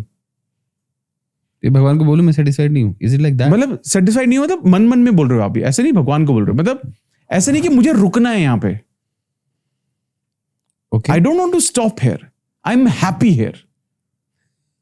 ओके, टू समराइज, आप मुझसे ये बोलना चाह रहे हैं कि मैं खा रहा हूं, पी रहा हूं, जब तो मैं खा रहा हूं तो उसके लिए भी मैं थैंकफुल रहूं, जो पानी पी रहा हूं उसके लिए भी थैंकफुल रहूं, मैं कपड़े पहन रहा हूं उसके लिए भी थैंकफुल रहूं, मैं जो गाड़ी पे जा रहा हूं उसके लिए भी थैंकफुल रहूं, जो भी चीज मेरे पास है, भले लैपटॉप हो, मोबाइल फोन हो, घड़ी हो, कुछ भी हो, सबके लिए थैंकफुल रहो। आप मेट्रो से ट्रैवल कर रहे हो, आप बस से ट्रैवल कर रहे हो, थैंकफुल रहो। तो उस समय मुझे क्या स्टेटमेंट बोलना चाहिए? आपको ना हर रोज शाम को सोने से पहले आप दिन को याद करो और 5 जो सबसे अच्छे मोमेंट्स आपकी जिंदगी में क्रिएट हो उनको थैंक यू बोलना शुरू करो, वहां से शुरुआत करो आप। मैं माफी चाहता हूँ, आपको थोड़ा परेशान करूंगा। हाँ, मुझे एग्जैक्ट स्टेप बाय स्टेप चीजें चाहिए कि अगर कोई अभी पेन एंड पेपर लेके बैठा हुआ है और वो नोट डाउन कर रहा है, परफेक्ट है। तो वो क्या क्या चीजें ऐसे कर सकता है? रात को जब वो बैठेगा जी, तो पेन एंड पेपर लेके वापस से बैठे और ये लिखे कि दिन में आज सबसे खूबसूरत चीज क्या हुई। सबसे खूबसूरत चीज हुई, उसने हमारा एक ये वाला जो पॉडकास्ट देख लिया, सबसे बेस्ट ये बेस्ट चीज हुई इसके साथ। दूसरी अच्छी चीज हुई, उसने बहुत ही बेहतरीन चाय पी, तो थैंक यू गॉड, आज बहुत अमेजिंग चाय थी लंच में, लंच के बाद जो मैंने पी बहुत मजा आया था। ऑफिस में किसी बात पर तारीफ हुई तो लिखा थैंक यू गॉड, आज मेरे बॉस ने मेरी तारीफ की। शाम को किसी पुराने दोस्त से बात हो गई, वापस आते आते रास्ते में आपको जैम नहीं मिला तो उसके लिए आप थैंकफुल। बस सर, दैट्स इट। सिंपल रखना है, कोई कॉम्प्लिकेटेड नहीं है। तो दिन की 5 बातें आपने वो लिख ली उसमें और थैंकफुल महसूस किया और रोज करो इसको आप। इसका मैं एक एग्जांपल दूं, मैं दूसरे पॉडकास्ट पे भी दिए मैंने। हाँ, ये मेरा ट्राइड एंड टेस्टेड है और मैंने कभी किसी से कॉपी नहीं करा, किसी से कुछ बताया नहीं। So when I was new to this manifestation, लोगों ने मतलब ये ग्रैटिट्यूड का मुझे थोड़ा सा हुआ, तो I came to a traffic light and it was green. I said thank you for giving me the way. मुझे सारी ट्रैफिक लाइट्स ग्रीन मिल जाती है। हाँ, करेक्ट है। ये बहुत काम करता है। पार्किंग के लिए काम करता है, उसके लिए काम करता है, पेट्रोल पंप पे लाइन पे काम करता है, बहुत कुछ। मतलब आप ही की लाइन सबसे तेज चलती है फिर सबसे स्लो की जगह। मतलब ये जो ग्रीन लाइट थी ना, मतलब ऐसा भी होता है बस मैं निकल रहा हूँ और वो ऑरेंज हुई और उसके बाद रेड हुई हो, बट मैं जब तक पहुंचा तब तक ग्रीन रही हो मेरे लिए। तो ये बहुत इंपॉर्टेंट है। तो ग्रैटिट्यूड। दूसरी चीज क्या है, आप अफर्मेशन राइटिंग कर सकते हो। अफर्मेशंस क्या होते हैं? Affirmation what is basically, affirmation? Affirmation basically वो स्टेटमेंट जो ये बताता है कि आप जीवन में क्या चाहते हो, लेकिन आप उसको ऐसे लिखते हो जैसे वो हो चुकी है। तो 3 पार्ट में आप लिखते हो। पहला आप ग्रैटिट्यूड, दूसरा जैसे वो हो चुकी है, तीसरा आप कैसा महसूस कर रहे हो। जैसे पहले आपने बोला कि आप किसी ने बोला मुझे ना 15 लाख रुपए पर एनम वाली जॉब चाहिए, ठीक है, तो आप लिखते हो थैंक यू गॉड। तो जो जिसको भी आप मानते हो, गॉड बोलते हो, यूनिवर्स बोलते हो, भगवान बोलते हो, बजरंगबली बोलते हो, महादेव बोलते हो, जो बोलना है बोलो, थैंक यू बोलो उनको पहले। उसका बोलो कि आज मुझे 15 लाख रुपए पर एनम वाली जॉब मिल गई। ओके। और मैं थर्ड खुश हूँ और मैं बहुत खुश हूँ और मेरी फैमिली में भी सब लोग बहुत खुश हैं। तो तीसरी वाली फीलिंग होगी। इसी के जरिए आप कुछ भी बना लो। ये मुझे लिखना है, ये लिखना है। कितनी बार लिखना है? डिपेंड करता है कौन सी टेक्निक आप फॉलो करें। तो अफर्मेशन बनानी सीख ली आपने। अफर्मेशन में मल्टीपल टेक्निक्स है, कितनी बार लिखते हैं। जैसे एक है 555 555 555 का क्या है, अगर आपके 4-5 दिन बाद इंटरव्यू है, कोई रिजल्ट आने वाला है, तब करना चाहिए, वरना नहीं करना चाहिए इसको, ठीक है। तो आप क्या करोगे, इसी एक स्टेटमेंट को 5 दिन तक हर रोज 55 टाइम्स लिखोगे।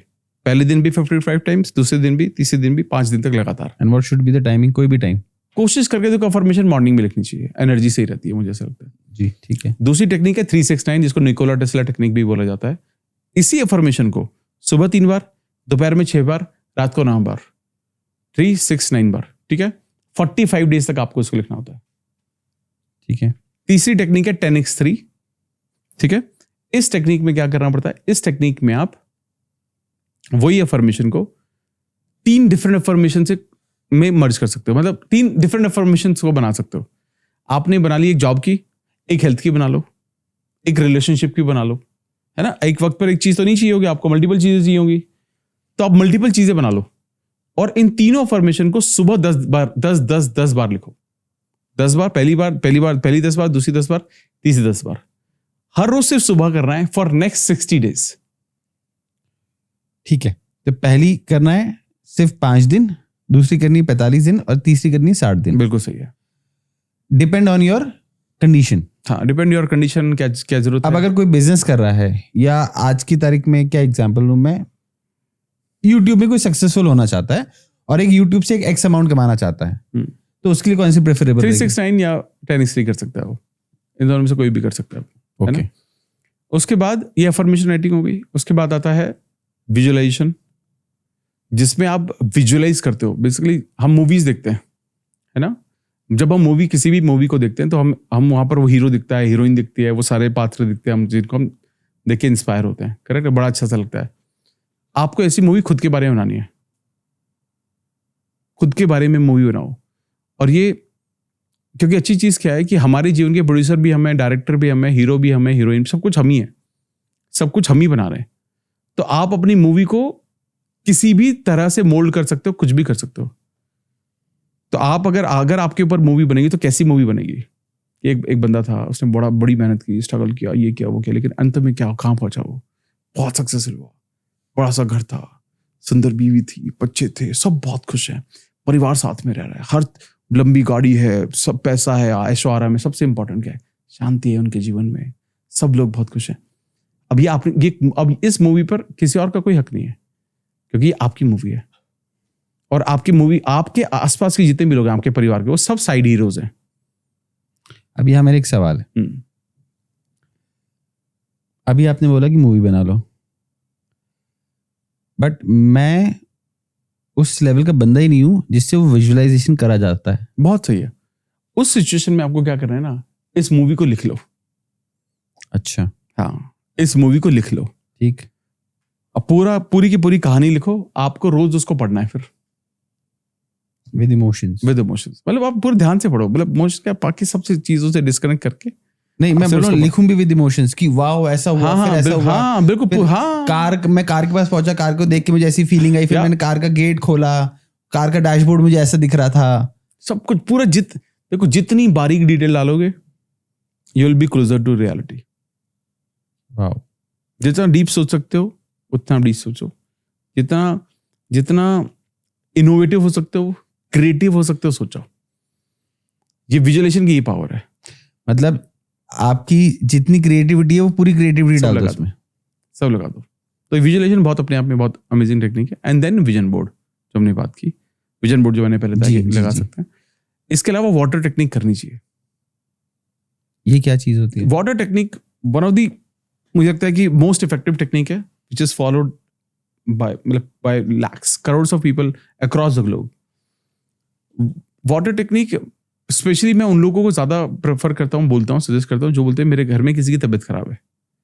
देखो, पानी ना, डॉक्टर मसारू इमोतो हैं, इन्होंने वाटर एक्सपेरिमेंट किया और उससे एक चीज समझ में आई कि पानी की अपनी मेमोरी होती है जी। यानी कि अगर आप पानी के कॉम्बिनेशन में, पानी के आसपास जिस तरह के भी भाव होते हैं उस पानी में जाते हैं, और जो भी इंसान उस पानी को पीता है, पानी का स्ट्रक्चर क्योंकि चेंज है, सेल के स्ट्रक्चर चेंज होते हैं। ठीक है। और जब ये समझ में आता है तो लोगों को ये भी समझ में आता है कि अगर जैसे पहले के जमाने में क्या होता था कि किसी को ब्लेसिंग देनी होती थी तो पानी के थ्रू ही देते थे। जैसे आज भी होता है ना, सनातन में चरणामृत होता है, अलग अलग धर्म, हर धर्म में होता है। ठीक है। और सेम आपने देखा कि पुराने जमाने में एक ऋषि किसी को श्राप देते थे, पानी तो निकालते थे, पानी निकाल के श्राप करते देते। तो ये सब चीजें आज भी, मतलब देखा जाए तो ये उतनी ही पावरफुल है आज भी। तो अगर आप अपनी अफर्मेशन जो भी आपने बनाई है उस अफर्मेशन के साथ पानी पीते हो, it will help you more. और अगर किसी की हेल्थ खराब है तो हेल्थ से रिलेटेड अफर्मेशन बनाए, पानी को पकड़ के उसको एनर्जाइज करे, वही एनर्जाइज मतलब सेम अफर्मेशन को बोले और फिर उसको पी ले, फिर देखना मैजिक।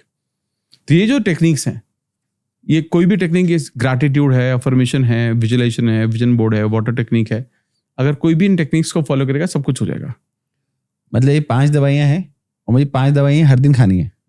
हर दिन खानी है, my life will be sorted. Absolutely. अब आप ये देख लो कि आपको, आपका फोकस का एरिया क्या, पैसा है तो पैसे से रिलेटेड अफर्मेशन लिख लो, रिलेशनशिप है तो रिलेशनशिप से रिलेटेड अफर्मेशन लिख लो, हेल्थ है, रिलेशनशिप है, जॉब है, जो भी कुछ एरिया आपकी जीवन का जिसमें आप अच्छा करना चाहते हो, आप उससे रिलेटेड अपनी अफर्मेशन को फॉर्म करो और उसके अकॉर्डिंग अफर्मेशन या विजुअलाइजेशन में डालो, जिसमें भी आप डालना चाहते हो वो डाल के आप इंप्लीमेंट करना शुरू कर सकते हो, सब चीजें अपने आप हो।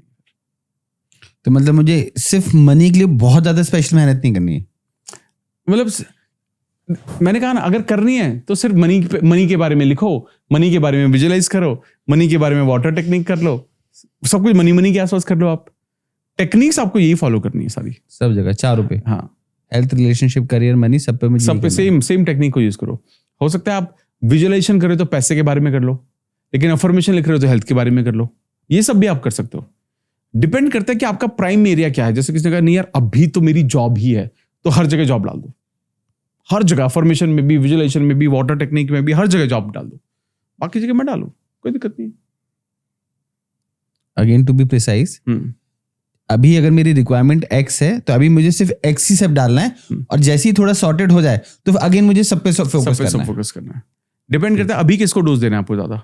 ठीक। जैसे मैं तो कहता हूँ देखो 3 अफर्मेशन है, 10x3 में 3 एरियाज होने चाहिए आपकी लाइफ के। लेकिन अगर कहते हो नहीं फिलहाल मेरा एक एग्जाम बहुत इंपॉर्टेंट है, मुझे इसको क्रैक करना है, कोई बात नहीं, आप सब कुछ छोड़ के इस पर ध्यान दो पहले।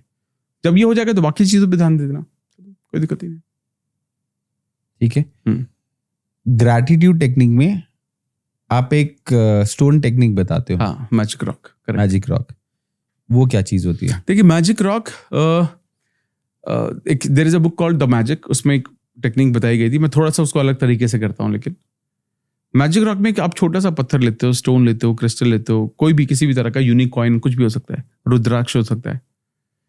तो मैं लोगों को बोलता हूँ कि इसको अपने साथ पूरे दिन कैरी करना है, जेब में। और आप आते जाते जब अगर आपका ऐसे हाथ लग गया, अच्छा कुछ है इसमें, तो अच्छा पॉकेट में मैजिक रॉक पड़ा हुआ है, तो आप किसी भी सामने वाली चीज को थैंक यू बोलते हो। आप XYZ कुछ भी हो सकता है, कुछ भी हो सकता है, फर्नीचर हो, कुर्सी हो, कुछ भी, किसी भी चीज को आप थैंक यू बोलते हो। मन में थैंक यू बोलना है, थैंक यू। तो पूरे दिन में 10, 20, 30 चीजें मिल जाती हैं आपको जिसको आप थैंक यू बोलते हो। ठीक है, तो पहला तो ये हो गया प्रोसेस। तो बेसिकली आपको ये मैजिक रॉक आपको ना एक ग्रैटिट्यूड मोड में रहना सिखा रहा है। दूसरा पार्ट, रात को सोने से पहले जो हमने बोला था ना ग्रैटिट्यूड एक्सरसाइज करनी है, वो ग्रैटिट्यूड एक्सरसाइज उस स्टोन को हाथ में रखो और वो उसके बारे में सोचना शुरू करो, जो दिन में 5 खूबसूरत चीजें हुई हैं। और फिर इस मैजिक स्टोन को अपने बेड के आसपास कहीं पर भी रख दो, बेड के आसपास अलमीरा, ड्रॉर, कहीं पे भी डाल दो, रात भर उसको वहां रहने दो, एंड सुबह फिर वापस से निकाल लो। Magic rock basically it's nothing but it gives you more reminder towards gratitude की याद रखो ग्रैटिट्यूड कर रहे हो नहीं कर रहे हो, ये उसके लिए जरूरी है। ठीक है, ग्रैटिट्यूड पर भी हमने डिस्कस किया। उसके बाद भी आपने बोला था एक अफर्मेशन, आपने बोला एक अफर्मेशन, बट आप साथ में एक मिरर टेक्निक बताते हैं। What is that mirror technique? देखिए मिरर टेक्निक उन लोगों के लिए बहुत जरूरी है जिसमें कोई ये बोले कि I am low in confidence. ठीक है, तो उसको मैं क्या बोलता हूं, आप ना आई एम अफर्मेशन से लिख लो मिरर पर। आई एम अफर्मेशन मतलब anything which starts with I am, जैसे I am rich, I am healthy. I am को बेसिकली बोला जाता है कि आई एम एक ऐसे वर्ड है, यानी कि मैं हूं, और हम जब अफर्मेशन करें तो ये तो बोले कि मैं हो चुका हूं, यही बात सेम बात हो रही है जी।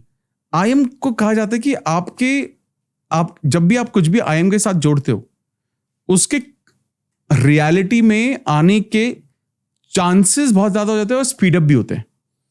तो आप कुछ भी महसूस कर रहे हो ना, आप आई एम अफर्मेशन 10-12 लिख लो, आप कोई भी, आप उससे अपने विजन उस पे मिरर पे लगा दो और रोज सुबह और शाम उसको वर्बली पढ़ो। आई am rich, I M champion, I am successful, I am a good father, कुछ जो भी आपको लिखना है, अब वो सारी चीजें उसमें लिखना शुरू करो। ठीक है, और उसको कंसिस्टेंट रिपीट करो। ये मल्टीप्लिकेशन में आपको बहुत मदद करता है mirror technique. But do this with mirror, with I am affirmation. Yes, मैं माफी चाहता हूँ, बहुत सारी चीजें मैं लोगों को निकलवा के देने की कोशिश कर रहा हूँ आपसे। Please no worries. आप बोलते हैं कि मैनिफेस्टेशन को और नेक्स्ट लेवल पे जाना है तो नेचर के जितनी करीब हो सके उतना रहो। व्हाई? देखिए मतलब नेचर का और मैनिफेस्टेशन का क्या कनेक्शन है? देखिए मुझे ऐसा लगता है, देखो ना, है तो सब कुछ एनर्जी ना, और सबसे एक्चुअली ये देखा जाए तो हमारी बॉडी में जो एनर्जी है वो 2 तरह की एनर्जी है, नेगेटिव पॉजिटिव एनर्जी है, वो न्यूट्रलाइज नहीं होती। ठीक है, अगर हमें अपनी बॉडी में किसी भी चीज की अधिकता हो जाए तो दिक्कत हो जाती है, कम हो जाए तो फिर दिक्कत हो जाती है, उसे बैलेंस रखना जरूरी होता है। और सबसे खूबसूरत चीज क्या है कि नेचर इसको बैलेंस करना अच्छे से जानता है। ठीक है, अब जैसे हम बताओगे घर में इलेक्ट्रिसिटी की जरूरत होती है तो हम अर्थिंग भेजते हैं। बिल्कुल। तो there is a book called earthing and grounding. ठीक है, इस पर एक बहुत बेहतरीन किताब है जिसमें ये बताया गया कि, और आजकल तो अमेजोन पर ना देखना अर्थिंग मैट्स आती हैं। जी बिल्कुल आती है ना, योगा मैट की तरह होती है, अर्थिंग मैट्स होती हैं वो। आप उन्हें इलेक्ट्रिसिटी वाले प्लग में लगाओ तो वो आपको अर्थिंग मिल जाती है जी। लेकिन अब सबसे अच्छा क्या है ना, आप नेचर में जाओ। जब आप नेचर में आप वक्त बिताते हो ना तो it calms you down, it balances all your energy, it also helps you to align और to activate your Muladhara chakra, also the root चक्र। और वो जब होता है तो आपकी जिंदगी में सिक्योरिटी बढ़ती है, सेफ्टी बढ़ती है, पैसों का सबसे ज्यादा प्रॉब्लम आपको रूट चक्र से ही आता है सबसे ज्यादा लोगों को। तो अब जब जमीन पर बैठते हो या नंगे पैर चलते हो या पेड़ को पकड़ते हो आप करेक्ट, ठीक है, तो वो सोचो अब 10 मिनट की ये एक्सरसाइज आपके जीवन को बदल सकता है, जीवन को। आप बोलते हैं कि थोड़ी देर पेड़ को पकड़ के रहो, कितनी देर में मुझे पेड़ को पकड़ के खड़े रहना? 10 मिनट बहुत होते हैं, 10 मिनट भी बहुत ज्यादा है, 5 मिनट भी बहुत ज्यादा है, 5 मिनट भी कर सकते हो, कर लो। पेड़ों को पकड़ के बैठना है और पैरों में शूज चप्पलें नहीं होनी चाहिए, वो कनेक्शन और पूरा आपका फील करना चाहिए। और वो पेड़ जितना पुराना होता है या पेड़ यानी कि जितना बड़ा होता है जैसे उतना ज्यादा उसकी रूट नीचे होती है, तो उतना ज्यादा बेनिफिट करता है आपको। तो छोटे मोटे पेड़ के साथ भी कर सकते हो, बट गमले वाले पौधों के साथ मत करना, उतना ज्यादा हेल्प नहीं होगा। शायद हो सकता है उससे हेल्प हो लेकिन उतना नहीं होगा। तो आप जाओ पार्क में जाओ और वहां पर करना चाहिए इसको, बट बहुत मदद करता है, बहुत ज्यादा। पैसों के लिए आप एक टेक्निक और बहुत ज्यादा बताते हो, मैजिक चेक। सारा रिसर्च किया आपने, मैजिक चेक। हाँ जी, मैजिक चेक। देखिए मैजिक चेक उनके लिए बहुत अच्छा है। ऑफ कोर्स जैसे आपने कहा कि पैसे जो मैनिफेस्ट करना चाहते हैं, सबसे ऑन टॉप उनके लिए बहुत अच्छा है। जैसे आने वाले 2 महीने में उन्हें 4 लाख 5 लाख 10 लाख रुपए चाहिए, तो ठीक है, अगर कोई भी गूगल करेगा और लिखेगा द मैजिक चेक, उसे मिल जाएगा, पीडीएफ मिल जाएगा, उसको इसको प्रिंट आउट कर सकते हैं। आप लिंक भी डाल सकते हो इस डिस्क्रिप्शन में, ठीक है। या मुझे कोई इंस्टाग्राम पे डीएम करेगा तो मैं उसको भेज भी दूंगा, कोई टेंशन नहीं है। ये मैजिक चेक पता है क्या है? मैजिक चेक का सबसे ज्यादा रिलेवेंस तब आता है जब आप इस मैजिक चेक को अपने विजन बोर्ड पे लगाते हो। तो आप मैजिक चेक का प्रिंट आउट लो, उसमें अमाउंट भरो, डेट भरो, या तो आज की या जब तक वो आपको पैसे चाहिए, और उसको विजन बोर्ड पे लगा दो। मतलब ऑन एन एवरेज ऑलमोस्ट हर रोज मुझे लोग मैसेज करते होंगे, एक तो आता ही होगा जिसमें एक मैसेज मैजिक चेक के लिए होता है कि मैंने मैजिक चेक में जो अमाउंट लिखा था वो हो गया। अब मैं अपने यहाँ पे इंसिडेंस बताता हूँ, गलती कहाँ हुई मुझसे आप वो बताना। मैंने मैजिक चेक प्रिंट आउट निकाला, मैंने मैजिक चेक भर दिया, अपनी डायरी में संभाल के रख दिया। जितना अमाउंट लिखा था उतना अमाउंट आया, बट कैसे आया? मेरे घर का सामान जो नहीं बिकना चाहिए था वो बिक गया और उससे पैसे आए। तो अगर यही स्ट्रैटेजी हुई तो पता लगा मेरे घर का तो पूरा सामान बिक जाएगा। करेक्ट, मतलब नो डाउट वो चीज गई, उससे मेरी हेल्थ पे कोई फर्क नहीं पड़ा कि ठीक है वो पैसे इतने अमाउंट का यहाँ से ये सामान चला गया, पैसा आ गया, बट वो गलत हुआ ना एक तरह से। आप समझ रहे हो मैं क्या समझाना? तो वहां मेरे से क्या गलती हुई? देखिए ऐसा नहीं कि कुछ गलती हुई हो, बट हो सकता है आप मैजिक चेक से रिलेटेड कोई गलती नहीं हुई है, ठीक है, बट हो सकता है ओवरऑल आपका जो फोकस शायद हो वो उस एनर्जी में गलती थी, उस फेज में, जिस फेज में आप थे, जैसा आप उस दौरान महसूस कर रहे थे, वहां गड़बड़ी होगी। कि मैजिक चेक का तो काम है कुछ भी चीज लेकर आना, अब उसको ये समझ में नहीं आ रहा है ये गलत तरीके से आ रहा है या सही तरीके से आ रहा है। आप अगर अच्छा सोचते हो, अच्छे थॉट्स में हो, तो कभी खराब हो ही नहीं सकता ना। लेकिन अगर आप बाई चांस ऑलरेडी स्ट्रेस्ड हो थोड़ा चीजों को लेकर, पैसों को लेकर, अब स्ट्रेस्ड हो, मैनिफेस्ट भी कर रहे हो, तो स्ट्रेस तो अच्छी फीलिंग है नहीं, नेगेटिव एनर्जी है, तो नेगेटिव तरीके ही होंगे चीज, या तो वो चीज नहीं होगी या नेगेटिव तरीके से होगी, तो हो सकता है उसका इन्फ्लुएंस हो। ऐसा भी हो सकता है ना। तो नॉट नेसेसरी कि मैजिक चेक में गड़बड़ है, बट हो सकता है एनर्जीज थोड़ी हमारी उस वक्त सही नहीं होंगी जब उसे मैनिफेस्ट कर रहे होंगे हम। ठीक है, पैसों के लिए आप एक चीज और बोलते हो, जब पैसा जा रहा है या पैसा आ रहा है वहां पे भी शुक्राना करो। बहुत ज्यादा जरूरी है, बहुत ज्यादा। ये मैंने हमेशा से समझा है कि जब पैसा आपके जीवन से जा रहा है तो हमेशा ब्लेस समझो कि आप पैसा दे पा रहे हो। लोगों को प्रॉब्लम क्या है ना, लोग क्या करते हैं, खर्च कर देते हैं। लोग इतना महंगा, अब सोचो सैलरी देने, पैसा देना। हाँ, तो सोचो पहला तो भगवान ने आपको ये मौका दिया कि आप लोगों को सैलरी पे रख पा रहे हो, या आपके घर पे लोग काम करने के लिए आ पा रहे हैं। उसके बावजूद अगर आप उनको पैसे देने में दिक्कत होती है तो भगवान क्या कहेगा, अरे यार इसको तो बहुत परेशानी हो रही है, चल इससे ये भी ले लो यार, ये नहीं दे पा रहे ना, इसको दो ही मत लोग, तो भगवान जो है वो भी ले लेगा। तो जब आप पैसे का ट्रांजेक्शन कर रहे हो, तो जब आप पैसा देते हो किसी को, तो पहले तो अच्छी इंटेंट से दो। दूसरा, जब आप पैसा दे रहे हो तो ये भी सोचना शुरू करो कि it is going to come back to me in multiple times, ये मल्टीप्लाई होकर मेरे पास वापस आएगा। ये दूसरा थॉट है जो जरूरी है, ठीक है। और अगर फॉर एग्जाम्पल आपके पास पैसा आ रहा है तो उसके लिए तो ग्रैटिट्यूड होना ही चाहिए। ठीक है, अब जैसे इस केस में आपके साथ हुआ कि गलत तरीके से, हैव ग्रैटिट्यूड, कोई टेंशन नहीं है, और ये थॉट रखो जो भी गया उससे कई गुना ज्यादा ले लेंगे। पैसों को ब्लेस ही रखो। अब इसमें भी गड़बड़ क्या हुई कि आपने ये तो सोचा कि पैसे आ गए, लेकिन पैसों के साथ एनर्जी अच्छी, अरे यार ये तो बेच के आए, अरे तो कहाँ ऐसी चीज चलेगी तो नहीं, अब फिर देखो गड़बड़ हो गई ना, आपने एनर्जी, कोई बात नहीं, आ गई ना वो अच्छी एनर्जी, उसको रिस्पेक्ट दो, उसको वैल्यू दो, है ना। तो सोचो ना, घर में कोई मेहमान आ रहा है, आप उसकी खातिरदारी तो कर रहे हो बट अच्छे मन से नहीं कर रहे हो, आप क्या बोल रहे हो उसको, अरे यार कहाँ आ गया। हाँ, तो वो गड़बड़ हो जाएगी, फिर वो अलाइनमेंट का गड़बड़ हो जाएगा वहां। इसलिए पैसों को लेकर थोड़ी एनर्जी पर थोड़ा ज्यादा ध्यान देना चाहिए लोगों को। और क्या सुना है आपने?